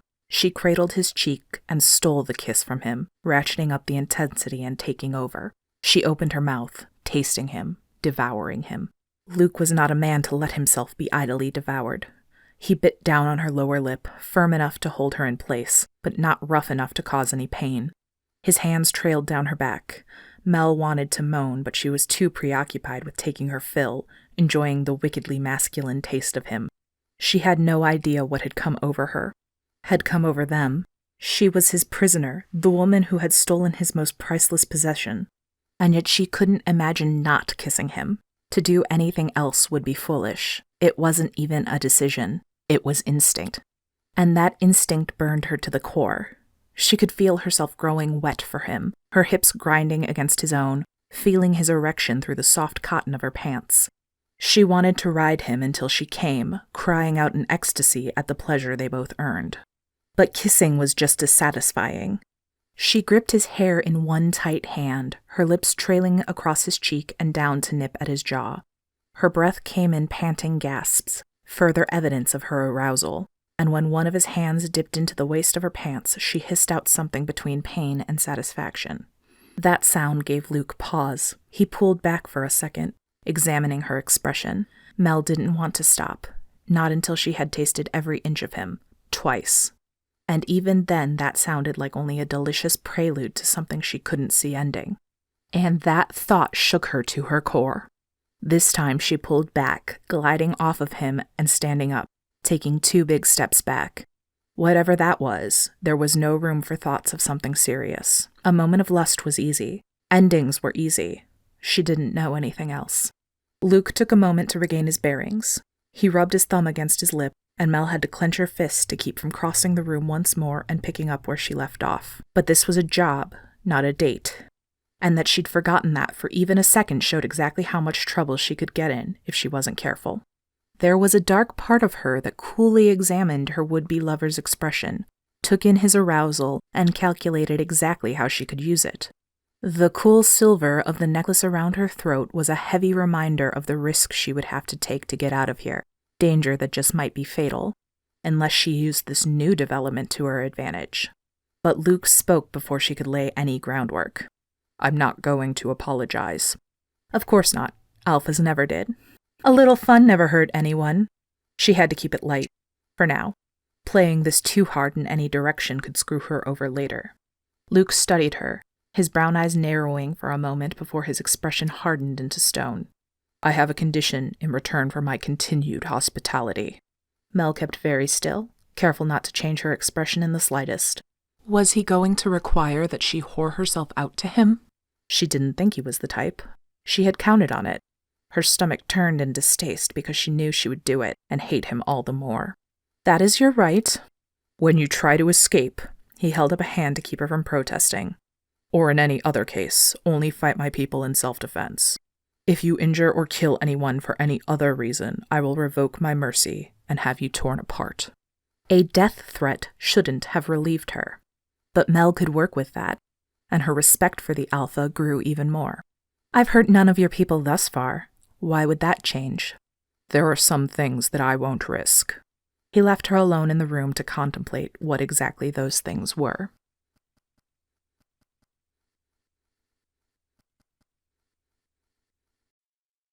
Chapter 8.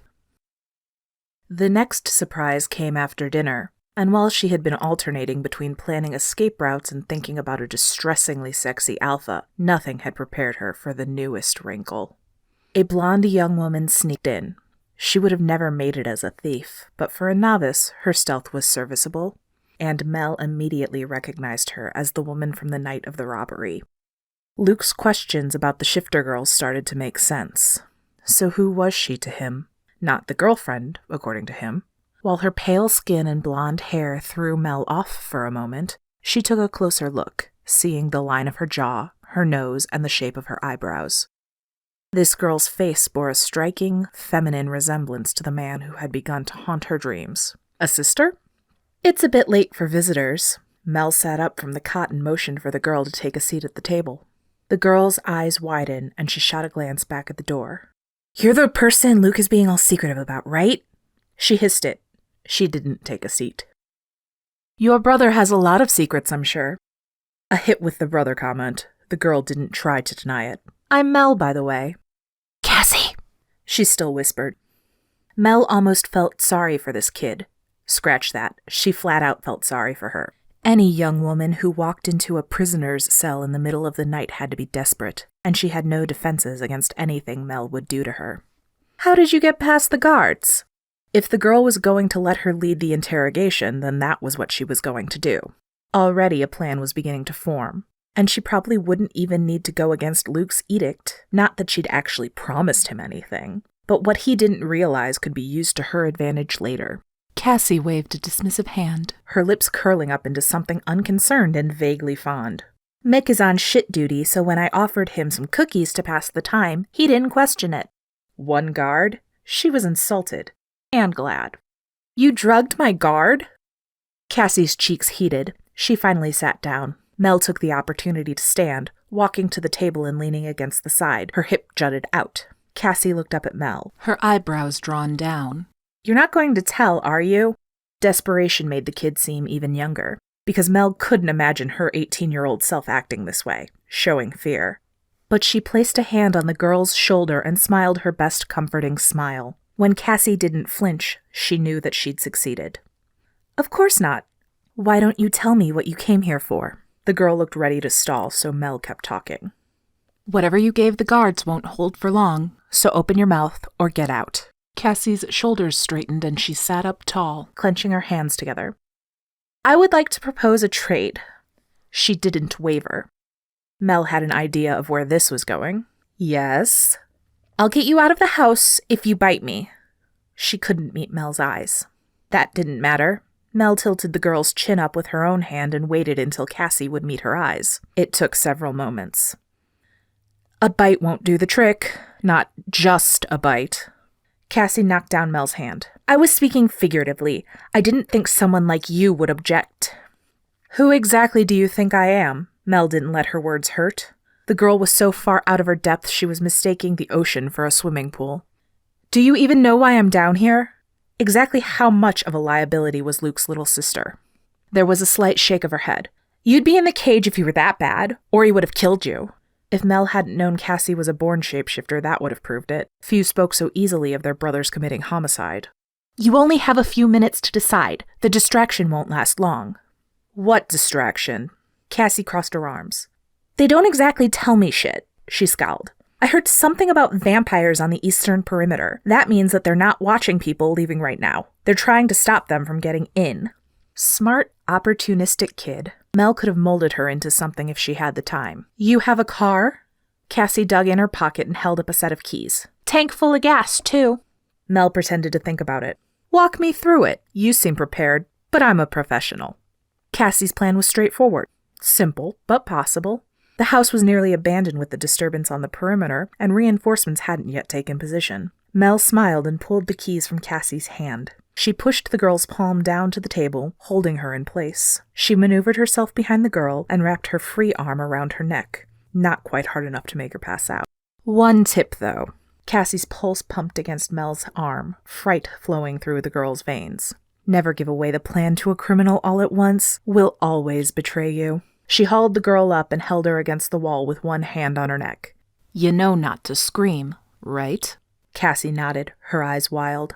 Mel concentrated, letting her free hand shift, claws forming at the edge of her now furred, spotted fingers. She ripped up the sheets of the bed, giving herself usable rope, and forced the girl into the bathroom. Without a word, she tied Cassie up, securing her to a bit of pipe behind the toilet. If Cassie had already shifted, the cotton wouldn't have held her for long, but she only had human strength. It gave Mel more than enough time to get out, but something compelled Mel to say something before she left. She knelt out of reach of Cassie's feet. Don't be an idiot about your shift. You're still a teenager. It might happen, but you just fucked up so beyond belief that no one is going to be willing to turn you, even if it doesn't. The girl flinched and Mel could see tears forming in her eyes. Good. She needed to hear this. So here's my advice. Convince yourself that it's going to happen, and try and shift every day. That's all you can do. Mel stood and left, wedging a chair under the door's handle behind her. She took a deep breath and grasped the small red pendant on her necklace between her thumb and forefinger. It didn't take much pressure to break the charm, but Krista had made sure that only Mel would be able to do that damage. If anyone else had handled the charm, it would have seemed indestructible.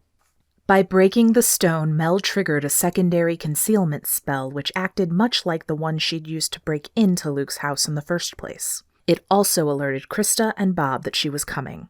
They had a rendezvous point set up close enough that she should be able to make it before the spell failed or she was caught. as long as she could get out of the house in the first place. Cassie's assessment of the situation was spot on. Mel's guard was asleep on one of the staircases, drool dripping down the side of his jaw. She walked slowly through the halls, up 2 flights of stairs, until she reached the kitchen.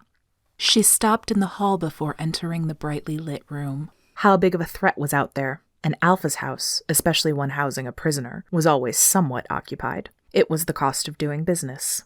And she couldn't imagine he would leave his sister unprotected. Mel stopped walking and pressed her back against the wall. She waited a moment until she could hear the faint sounds above the loud beating of her heart. Standing still under a concealment charm was as close to invisible as a person could get, but she knew they could still smell her. She heard footsteps in the distance. They were above her, on one of the upper floors. Faint, moving away from her. Nothing to worry about at the moment. So that made 3 people in the house. The unconscious guard, Cassie, and whoever was upstairs. If the threat was big enough, it wasn't outside the realm of possibility to leave the house under so little protection. Sure that the kitchen was abandoned, Mel stepped inside, but she didn't let her certainty make her lazy. A thorough glance confirmed her instinct. The light on the security panel blinked red. The alarm was active. If she wasn't worried about being heard, she would have cursed. It was set to a defensive mode. The house's interior motion sensors weren't active, but all door sensors were. Unless she put in the right code before leaving, an alarm would sound when she opened the door to the garage, and the garage door would be locked, impossible to open without breaking through. That would be sure to send the lions running. She studied the keypad. 5 buttons were more worn away than the rest, but she would eat her metaphorical hat if the code wasn't at least 6 digits. She had no tools to hack her way through. Her options were to either look for tools to improvise rewiring the alarm, or to guess the code. Every moment she stood there was a moment wasted. The footsteps from upstairs tapped directly overhead, but Mel kept her cool. Cassie wasn't making a peep, and she couldn't hear the other guard. She decided to guess the password. It was quicker than any alternative, and she hoped that she'd learned enough of her alpha in the past few days to give it a go. Her first guess was his birth month and full year. 6 digits, 1 repeated. Since the 0 was the most worn of them all, it should have fit. But the panel beeped. She would have between 3 and 5 tries to get it right before the alarm was tripped anyway. So if it wasn't his birthday, what could it be? She racked her brain, trying to decide what to try next. He couldn't be the only one to know the code, so it was either written down somewhere or easy to remember. She looked at the refrigerator, but there was nothing conveniently stuck to the stainless steel surface. What other information had their research shown? What was important to a pack of shapeshifters? Of course. She punched in 123006 and smiled when the light turned green. Obviously, they would care about when their alpha came to power. Simple enough in the end. She opened the garage door and looked at the cars. Luckily, there were only 4 spots and only 2 cars there. She would assume that the others were guarding the roads away from the house. There was only the long driveway, and then the lonely state highway, all the way back to town. If they set up a checkpoint in either direction, she would be caught. Simple enough to fix. Cassie's keys unlocked a dirt-stained pickup truck. Mel needed to get out of the house quickly, but she took a moment to recreate the map of the outlying area in her mind. Cassie said that the problem was east, so she would go west. She could circle back east to the rendezvous point eventually, but not until she was well out of the danger zone. There were county roads which connected to the state highway about a mile out in either direction, and no other properties between those 2 roads. So if she were posting guards, she would leave a bit of a buffer, at least a quarter of a mile, maybe half. The night was dark enough that they would see her headlights from a distance. Any moment that she was on the road, she would be a beacon for shapeshifters looking her way. Of course, without the kid in tow, she didn't need to worry about a vehicle. Mel stripped down, tossing her clothes into the large trash can. Her charm was specially fitted to withstand her shift and stay around her neck, even in leopard form. She pressed the button to open the garage and crouched to take shape. It took nearly a minute to complete the shift. She'd heard that some people could do so in seconds, but she was nowhere near that level. She took off into the forest at a run. No one was in the house to send up the alert that she'd gone, and while she kept her ears open for anyone in pursuit, she crossed over the border of Luke's property in a few minutes, but she didn't breathe easy. She was open to the night all around her. In her cat form, all of her senses were improved.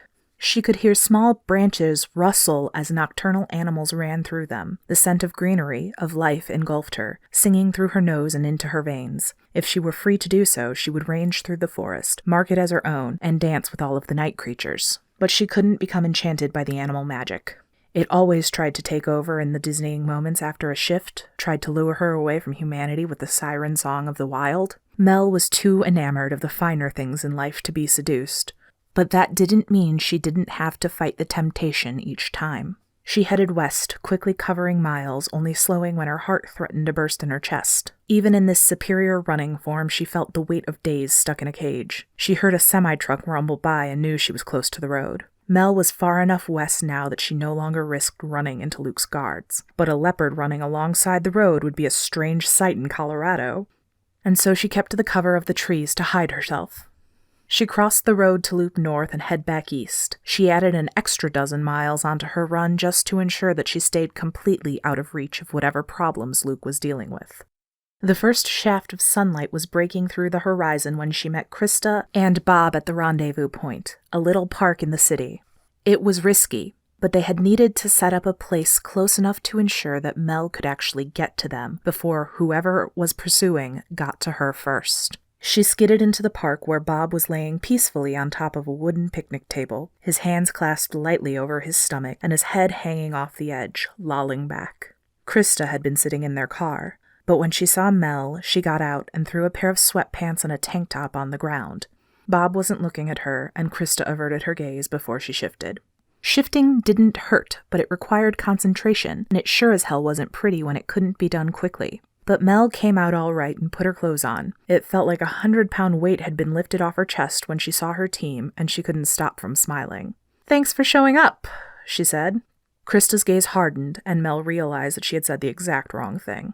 "Of course, we do the damn job." The shorter woman looked over at Bob and yelled, "We're ready!" then got into the driver's seat. Bob sat up without the assistance of his hands and moved across the park in a blink of an eye. Mel wished she could ask him what the hell he was, but his grin told her he wouldn't answer, and anyone would be offended by the question. She slid in the back seat while her other partner rode shotgun. She could sleep for a week and had to fight to keep her eyes open, but there was still work to be done. "When's the meet?" Krista blew out a breath and didn't answer, so Bob spoke for her. "Tonight."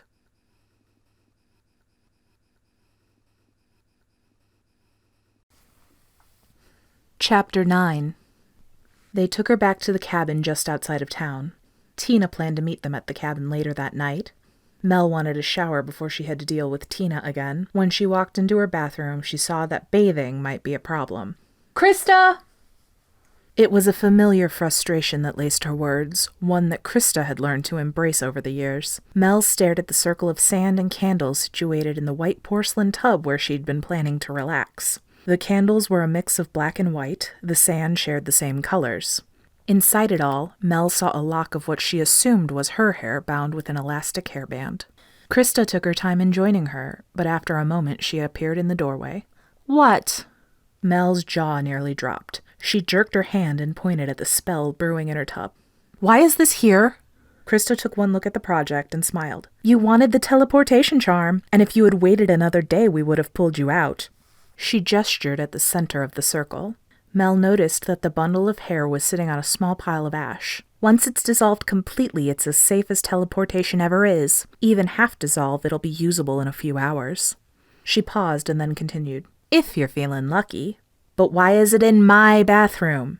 Mel persisted. Krista huffed. "Like I was going to waste my space while you were locked up in some lion's dungeon? Please. Anyway, I'll be happy to sleep for a week once that's ready to go. I don't know if I've ever done so much magic in my life." She walked away, but that didn't stop Mel from calling after her. "I'm glad you were so concerned for my safety."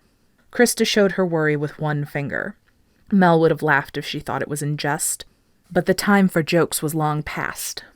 Mel gave up hope of a shower and decided that a quick meal before bed would be almost as good. The kitchen was stocked with plenty of frozen food, and she grabbed a box at random. Taste was not her goal at the moment. Bob walked into the kitchen while she set the timer on the microwave. He sat on one of the stools and watched her without comment. Mel didn't feel like speaking either. She let her food cook and watched the timer count down. She could practically feel Bob's eyes on her for all 90 seconds. Only when she had pulled the tray out of the microwave and begun to blow on the steaming contents to cool them off did he start to speak. "Did you turn suicidal all of a sudden?" Mel let the dinner drop and looked at her old partner. His dark skin seemed to drink in all of the light in the kitchen and nearly gave off an almost ethereal glow. She could see something dark slithering deep in his eyes, something ancient that he usually kept hidden. What makes you think that? Nothing you've done in the past few weeks has suggested otherwise. He laced his fingers together and set them on the counter. She picked up her fork and stabbed at the chicken and noodles. I don't want to die. I'm just determined. How has that worked out for you? When he said things like that, Mel knew that Bob had to be much older than he put on. Most everyone she met was. Anyone with a lick of magic lived far beyond the 80 to 100 years that regular humans hoped for. But most magic types didn't bother to hide their years either. If she asked Bob how old he was, she knew that he'd smile and say 30, just like he had when they met 8 years ago. But Bob's question stung. Are you talking about Cincinnati because... He held up a hand before she could offer her excuse. Krista will get over it someday. You did what you had to do. And what about you? Bob unclenched his hands and stood. You're one of the best damn thieves out there. Working with you is an honor, and I know you'll do what you have to do to get the job done. If the payment is right, we can continue to be colleagues. She thought he was done, but he continued after a moment. But if I can't count on my friends, then I don't know what the point is. He left without another word. Mel ate her sad-looking TV dinner alone. She didn't have time to deal with all of this bullshit between her team members. They were going to get the job done. That was it. Then they would go their separate ways. She and Krista weren't kids anymore. They didn't need to hold each other's hands and reassure themselves that no one could hurt them. Plenty of people could hurt them. That was just how it was. Mel threw her tray of food away and went to lay down. She had earned her nap. Before Tina was supposed to meet them that night, Krista placed a cerulean marble into Mel's hand. It's just like the last charm, she said. Only you can break it. Think of a place really hard and you should end up there. It'll be fresh enough to work with for a month, but it might kill you. She walked off before Mel could thank her. Just after sunset, Krista took down the ward and Tina drove up the gravel driveway in a beige sedan that was at least 20 years old. Mel hadn't even seen the gem after she buried it, and she couldn't wait to get rid of the thing and take her payment. This job had been far too weird. The faster she could leave Eagle Creek, the better. And she wouldn't even think about that alpha. Tina stepped out of the car. She still looked like she was in her 40s and wore dark colors. Mel thought that she must have been wearing a glamour of some sort. It was difficult to make out where the woman ended and the darkness of the night began. Clever. Mel would need to see if she could purchase a charm like that off one of her contacts. The older witch carried a small wooden box in her hands. She smiled at Krista and nodded to Mel. She refused to acknowledge Bob. Melly, Chris! I knew you girls could do it. Mel could have choked on the saccharine sweetness of her tone. Is that my payment? Mel asked. She wouldn't be bitter, but neither would she be nice. This was purely business. Without warning, Tina threw the box at her. Mel caught it and flipped the small metal clasp open. Inside was a small key. And where's the safety deposit box? And why didn't you just bring it with? She asked. Tina grinned and held up a note card. Written down here, my dear, and safety first. Now, may I see the item? Mel could hear Krista heave a sigh, and she looked over just in time to catch her rolling her eyes so hard that her head had to hurt. But a truck pulled up behind Tina's car before Krista could flash the stone, and judging by the frozen set of Tina's shoulders, no one was supposed to have followed her. Who are your friends? Bob asked. Tina looked behind her, and when she faced them all again, all color had drained from her face. Sweetie, she asked her daughter, could you put that ward back up before we have unpleasant company? Mel got a good look at that truck. It was dark gray with mud splattered all around the bottom. The light was dimming, but it looked like there was some kind of cover on the bed. The truck looked familiar, but she dismissed the thought. She had seen hundreds of gray trucks in her life. Why would this one be special? I'm spent, said Krista. All I can do is make it so they can't hear us. Tina pursed her lips and steeled her shoulders, but she said nothing else. Who is that? Asked Mel. You didn't think I wanted the gem for myself, did you? Tina replied. She held out a hand. Let's just finish the trade and nothing bad will happen. What's going on, Mom? Krista bit out the words. Tina still didn't answer. Just give me my gem, please. With a huff, Krista pulled the velvet bag out of her pocket and handed it to her mother. Fine, here's your stupid rock. We're done now. She looked at Mel and nodded to Bob. Right? Business concluded? Mel nodded. Yeah. Thanks for your help. She barely got out the last word when 2 men stepped out of the truck. Ice shivered down Mel's spine. Even 100 feet away, she could tell that there was something wrong about them. Their skin was white, nearly glowing in the dusky moonlight. and they moved with serpentine grace that looked wrong on the human form. Mel saw Tina glance back once. "You hired us to work for vampires?" she hissed. Krista had been about to walk away, but she stopped. "Did you want to get us killed?" "It'll be fine," Tina told them. "I've worked with some of them before, and I'm still very much alive." Mel wasn't so confident, but she thought quickly, trying to reason out why vampires would want Luke's special gem. "Is it magical?" she asked. The velvet bag had already disappeared from Tina's hands. "Does it matter?" Her tone suggested that it wasn't a question. Both vampires were too close for Mel to argue further. She nodded for Krista to drop the sound ward so that they could talk. As they approached, Mel studied them. Though vampires came in all races, these two were as white as the moon. And like it with every vampire she'd ever seen, there was something off about them. Their skin looked as if blood didn't pump steadily through their veins. Instead, it swirled and stalled, leaving strange patches of red almost like blush all over. And they smelled wrong. It wasn't decay. Vampires weren't undead, but it was something sickly sweet. Whatever magic extended their lives was the dark kind that required blood sacrifice. And while witches stank of magic, the vampires smelled of death. Tina nodded towards the brunette. "Vladimir?" And then towards the blonde. "Ivan?" "Russians. Great." Whether these were the kind of vamps who lived up the Dracula lifestyle or not would determine exactly how much blood was about to be shed. "Ms. Anders." Vladimir spoke with a flat American accent. That probably made him old. Anyone younger than 100 didn't bother or hadn't learned to cover their speech so well. The old ones could sound like they were from anywhere. "This is your girl?" Mel wouldn't let herself be afraid, though she felt a bit ill with his eyes crawling all over her. Tina smiled, her words bright. "Best person for the job." She held up the velvet bag. "I taught her everything I know." If the situation weren't so dire, Mel would have laughed at the ridiculousness of that statement. But Tina had always been the better talker. No need to test that now. Vladimir looked at Mel. "You gave this to her, yes?" While his accent was right, his phrasing was stilted. Maybe he wasn't quite as old as originally thought. Mel nodded. He held out a hand to Tina. "Then you give to me." Mel heard a car race down the highway. It had to be speeding to be so loud. The engine rumbled, disturbing some of the birds in a nearby tree. Tina placed the bag in the vampire's hand just as headlights flashed at the end of the driveway, temporarily blinding Mel. "What the hell is this?" Now some of the Russian crept into a speech. "You have other buyers?" "What? No!" Tina looked at Mel, but neither Mel nor the rest of her team spoke. Ivan touched Vladimir's arm, and the two spoke quietly in Russian. Mel could barely hear them over the idling engine and wouldn't have understood them anyway. She traded looks with Tina, Krista, and Bob. A truck door flashed open, and the enraged roar of a lion pierced through the night.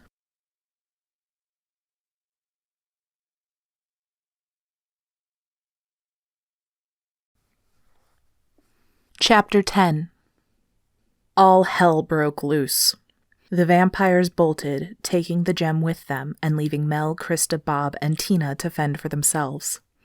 Of course, the lions were blocking their way. In the blink of an eye, someone shifted from human to cat and pounced, landing on Vladimir. He used the cat's momentum against her and flipped the huge feline, pushing her aside. For one horrible second, Mel thought about running. She could take off and be out of the state before any of Luke's people knew she was gone. But Krista and Bob would be at his mercy. And as far as she was concerned, he could have Tina. "Give me the card," she told the older witch. Tina didn't argue. She handed the note over to Mel and turned away, her form blurring into the night. "Really?" Scorn filled Krista's voice. "I don't even know why I'm surprised." There was nothing important in the house, but Mel was the only one who could leave on foot and hope to get away. "Bob?" she asked. "Assessment?" They only had another minute before the lions were on them. They needed a plan. 6 lions, 3 in human form, 2 shifted, 1 partial. They came in 2 trucks, both still running. Same model and dirt splatter as the one that the vampire brought. He probably stole it from them. I suppose they're after him and that little rock. Bob looked at Krista. "No juice at all?" Krista closed her eyes and took a deep breath. Mel could feel the tiniest hint of power. This was the scary kind, deep and dark and deadly. "Not much, and once I use it, I'm down for the count." He nodded and looked at Mel. "You better full shift or partial?" "I can give you claws," she told him. "What do you need?" "I can get Krista and myself out, but you're going to need to make a run for it." He turned to Krista. "Can you do something to disable the cars, blow up the engines or whatever?" Krista smiled. "I've got something." Bob put a hand on Mel's shoulder and squeezed it quickly. Don't worry about us once we get to the trees. Mel looked over. It was 100 feet at least until they reached the forest with angry werecats and vampires in between. But Bob kept talking. We meet in Illinois. 2 days. Mel took a deep breath and grinned, adrenaline flowing through her veins. Let's do this thing. They didn't need any words. Mel ran the distraction while Bob and Krista got the hell out. They'd played this game 100 times before, and Mel was happy to be working with people who understood exactly how to get out of a bad situation. She stuffed the wooden box in her pocket and let claws grow out of her hand. Fighting wasn't her preferred response, but she could hold her own when necessary. She only shifted one hand so that she could keep the dexterity in her fingers in the other. She needed to be able to pick things up and grab. Claws could prove bothersome. Krista's hands glowed with a blue light as she chanted. Mel's ears popped and Krista slumped over, her magic exhausted. Each of the cars in the driveway let out a loud pop and one started shooting flames from under the hood. Krista had done her job. The cars were disabled. Bob picked up Krista and took off at a slow jog for the woods. Something about his magic helped him blend in. Mel had no idea why he would be safe once they reached the woods, and she wouldn't ask. Since he wouldn't answer, it all worked out. But they had distance to cover, and she needed to make sure that they weren't intercepted. She headed straight for the roaring lion. Some might have called it suicidal, but instinct drove her. The only person she needed on the battlefield was the Alpha. The man she had just escaped who, for all she knew, was coming back for her in a rage. She cleared the distance between where she'd been and the battlefield in a few seconds and dived straight for Luke, swiping at him with her clawed hand.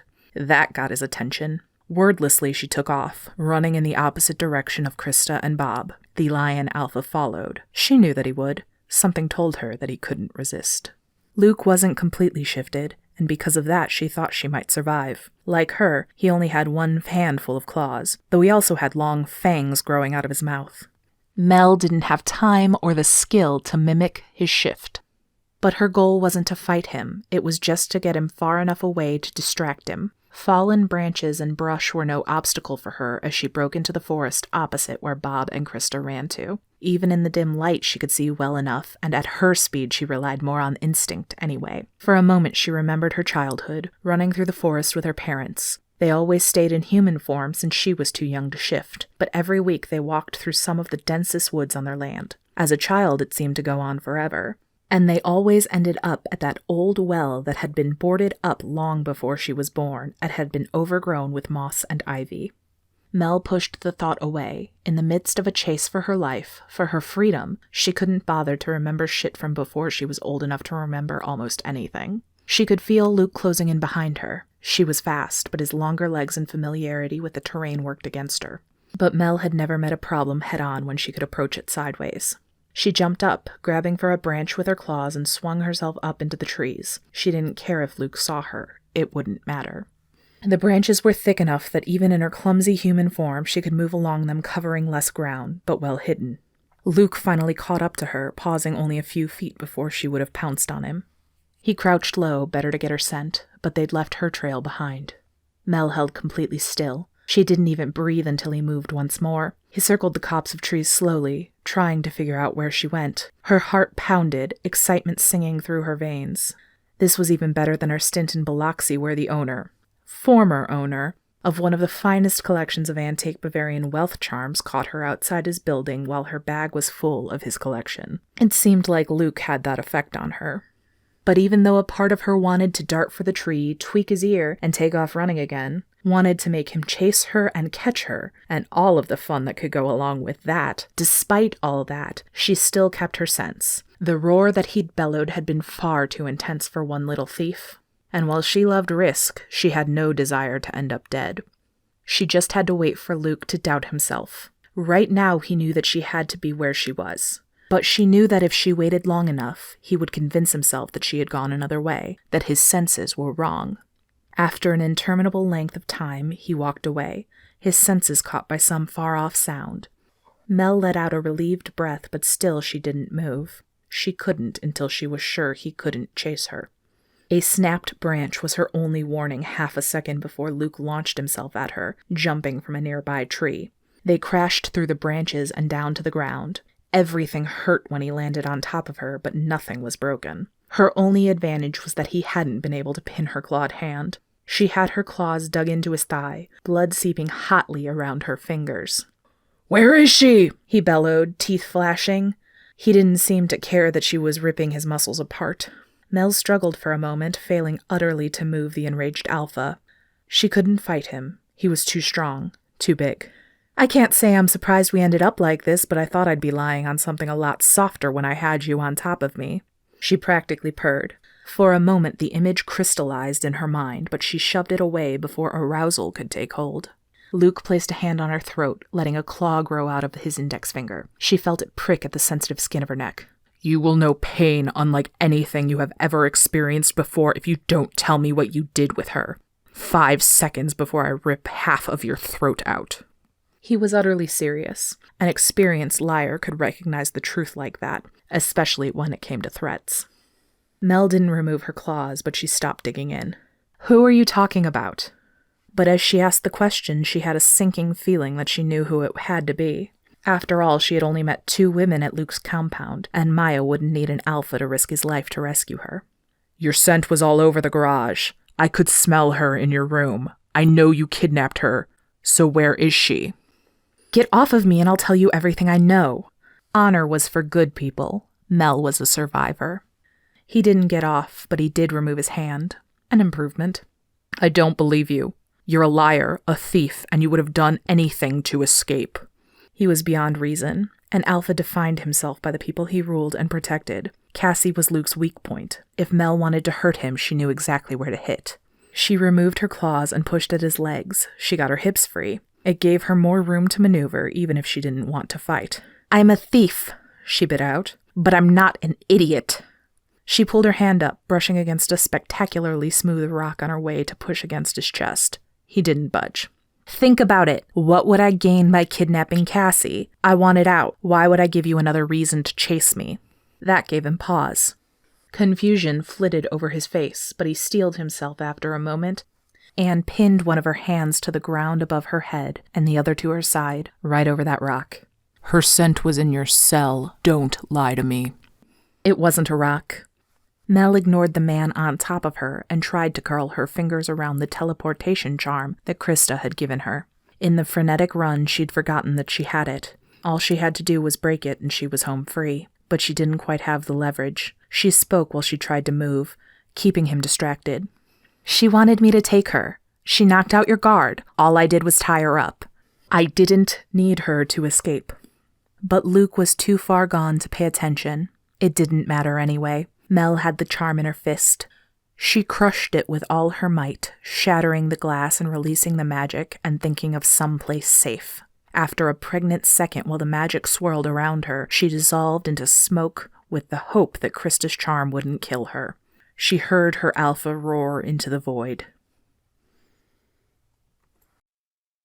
Chapter 11. Luke fell forward as Mel evaporated beneath him. He let out a howl, rage beating through him as his thief escaped him a second time. He raked his claws through her forgotten clothes. The woman was gone, but she had left behind a pile of fabric covered in her scent. He sliced through it, only pausing when he nearly crushed a small wooden box. That was strange. Why would she carry something like that into battle? He heard a twig snap as Maya joined him. "One of the vampires confessed to stealing your truck. He said your thief didn't do it." Luke held the box close and turned to her. Maya had specks of unnaturally dark blood across her face, evidence of a triumphant battle, but he could see a bruise already forming under her eye. "There were 2 vampires. She pursed her lips. "One got away." "Is the other one still alive?" He sunk as much menace into the words as he could. In his mood, it was enough.